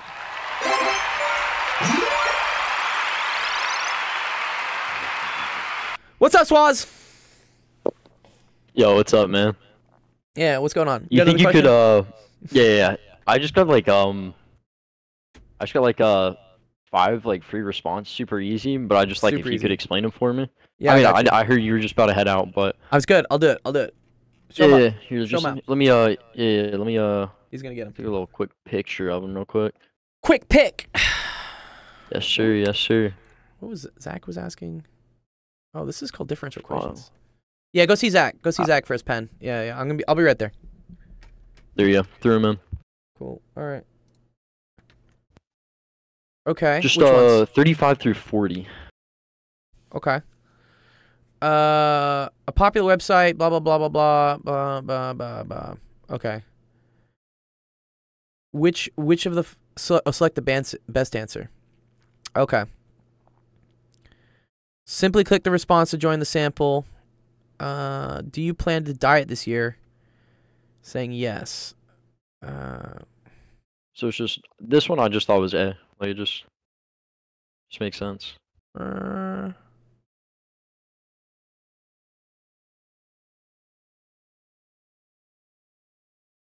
no. don't. Interesting. No, that's not right. That's not right. No. Let me- Well. Yeah, Pen Center likes this pen. You want to help me out? Yeah, 35.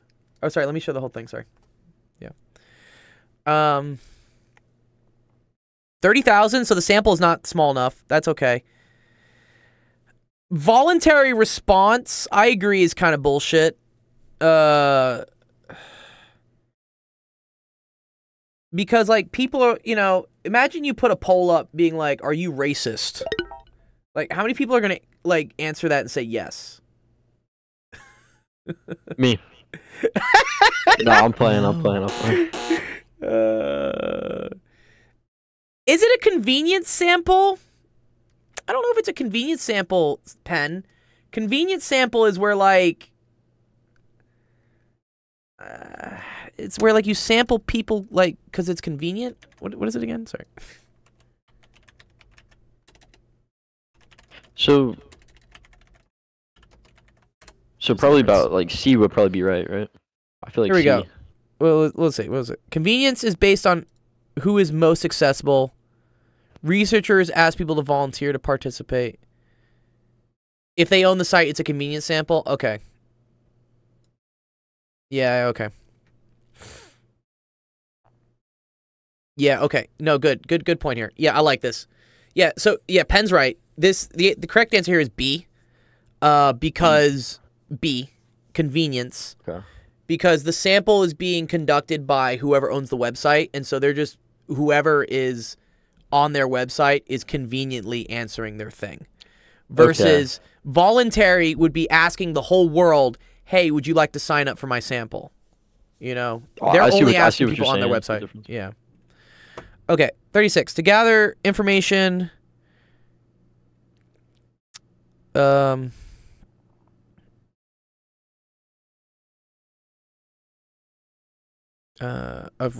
15 schools from the state.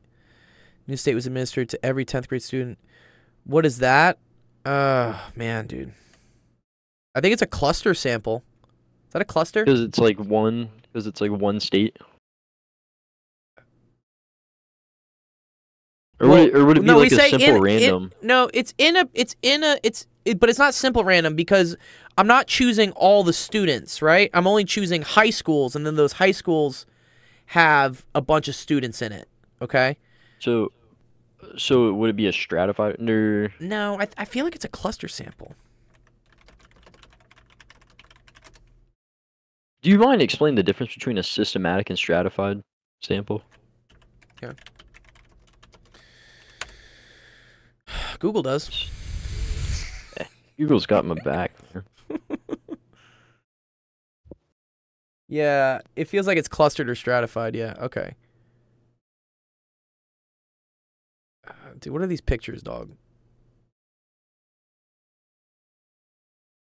Okay. So, yeah, strata, right, is like dividing into groups. So stratified, okay? Okay. So stratified is when you break them into groups and then you sample from within the little groups. Okay, this is yeah. an So you example. make like a little subset or something. So yeah, say for instance you have red people and blue people, right? You split them into red and you split them into blue, and then you're like, I'm gonna take 3 from the blue and 2 from the red. Exactly. Yeah. Stratified breaks them into groups and then picks from the strata, which is the different groups. Cluster sampling is you start putting them all into different clusters and then you start picking clusters randomly, which I feel like this is a cluster. Which word is it? Sorry. Fuck. Not tax revenue. Here we go. I feel like this is a cluster because you're testing high school students, but you're just picking clusters of high schools. You're like, this high school, all the students. This high school, all the students. Random sample from 15 high schools was selected from the state. Oh, because it's just taking like random high schools. Well, okay. Yeah, I see. Oh, I see. I kind of see what you're saying because it's like every high school has like a cluster of people. Yeah. Well, yeah. It's because like here's like all the kids. Yeah, Penn Center's right. Here's like all the kids in the school, all the kids in the state, right? And then I'm taking individual high schools. Like this is high school 1, high school 2, high school 3. These are clusters, right? Yep. Okay. Oh, 35 was C. I was looking at the answers. 35 was C. Oh, they said voluntary, dude. That was my original thing. I thought it was voluntary. That's weird. I'm just gonna put B, contest that. and then I'm gonna ask him. Yeah, I'm gonna put B, that. and then I'm gonna ask him. I would contest that. Yeah. Dude, this is a problem with fucking stats, dude. It's all contestable. All right, what's up? 37. Yeah, 37. Okay. SR. Oh, I forget how to do this. I think you do 14, 45, 90. I think it's A. Is there some weird rule to this? There's some. So this is called a random. This is like they used to have these tables. So before we had random number generators, they would just have these books of like just random numbers. And like it was your job to like, if you needed like 2-digit ones, you'd go 2 digits. Like, here, I'll show you this. It's pretty cool, man. No, not this. I'm gonna keep it a buck, bro. My sphincter is working overtime right now, so yeah, this stuff is. I'm just trying to get this done, man. Wait, do you have a test tomorrow? No, I don't have a test. No. Okay, Thank good. goodness, dude. Yeah, no, I'd be Clinched. fucked. Yeah, so these are like just a series of like random numbers, and so if you want to pick 2-digit random numbers, you do this. You do like these 2, then these 2, then these 2, then these 2, then these 2, then these 2. I believe. I think you have to move it over. I don't think you do this. Right? Penn, have you used one of these before? You've used one of these like random number tables? Super weird. Never use this? Oh, they're super cool. So the answer should be D. I think it's D. Yeah. We have ChatGPT for this now, yeah, but back in the day they didn't have this. So yeah, bro, they would just have like, look at all these random fucking numbers. Yeah, you would just, it's supposed to be random. There's a whole argument on like what's actually random. Sorry, what did they say the answer was? No, I don't know. I think it's D. I haven't checked. I don't think it's D.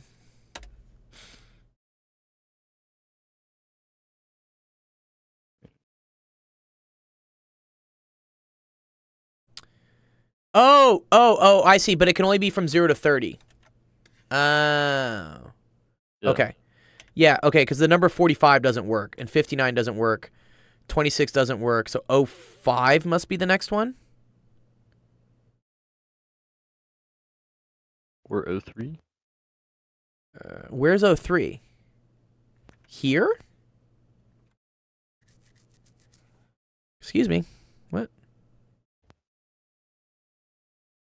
Why not 05? The hell? I'm just looking at none of the answer choices have 05. Yeah, I'm a little confused. There's some weirdness to how you have to answer these. One second, let me find.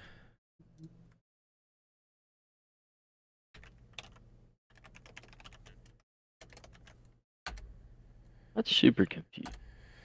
Let me just see. I'm gonna ask ChatGPT. ChatGPT will tell me. There's just some weird way to read random number tables. Yeah, for sure. If a pair is above 30, we ignore.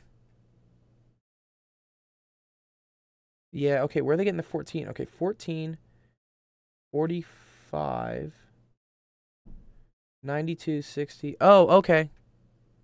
92, 60. Yeah. Okay, no, I was okay. Okay, yeah, it is. Because watch this. Watch what happens here. So you have... Just go to the next 03. Look, 14, 45, 92, 60, 56, 31, 42, 48, 03. 71, 65, 10. 10's okay. 36, 22. Yep. 53. I don't think you count 22 again. 49, 06. Yeah, answer's D. Yes. Yeah, we read it wrong. Yeah, okay. All right, what's up? Up to 40? How many do we gotta do? Actually, you can just do 38 and 40. 39 and 40? 38 and 40. I don't have all the answers to... Oh, I do. Okay. Suppose,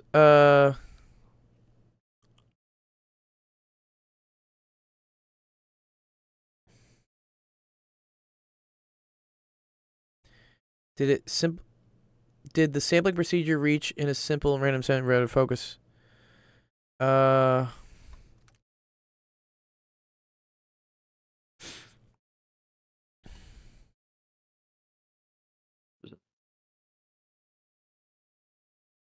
Yeah, sorry. Yeah, we don't need the full thing. I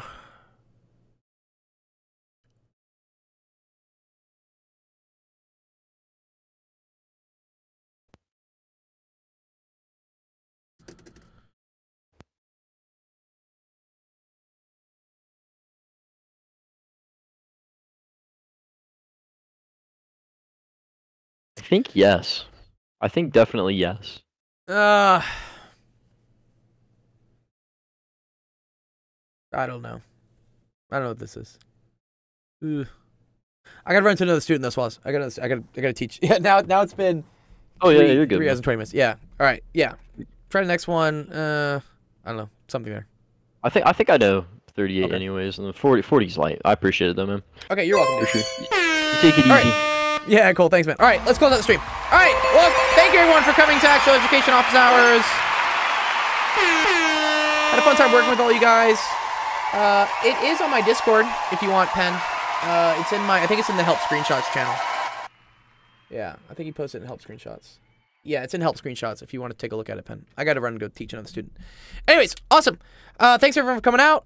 Next stream is going to be tomorrow. That's an hour later, 5 p.m. Pacific, 7 p.m. Central, 8 p.m. Eastern. And now what we're going to do is go raid one of our awesome math friends. We love our math friends. Go say hi to the wonderful E to the 2I pi, Zach. And we'll see you tomorrow for more help on math and science. Cool. All right. Thanks, everyone, for coming around. Have a wonderful rest of your Tuesday. Have a wonderful rest of your week. And we will see you tomorrow. Okay. Peace. Appreciate it, bro.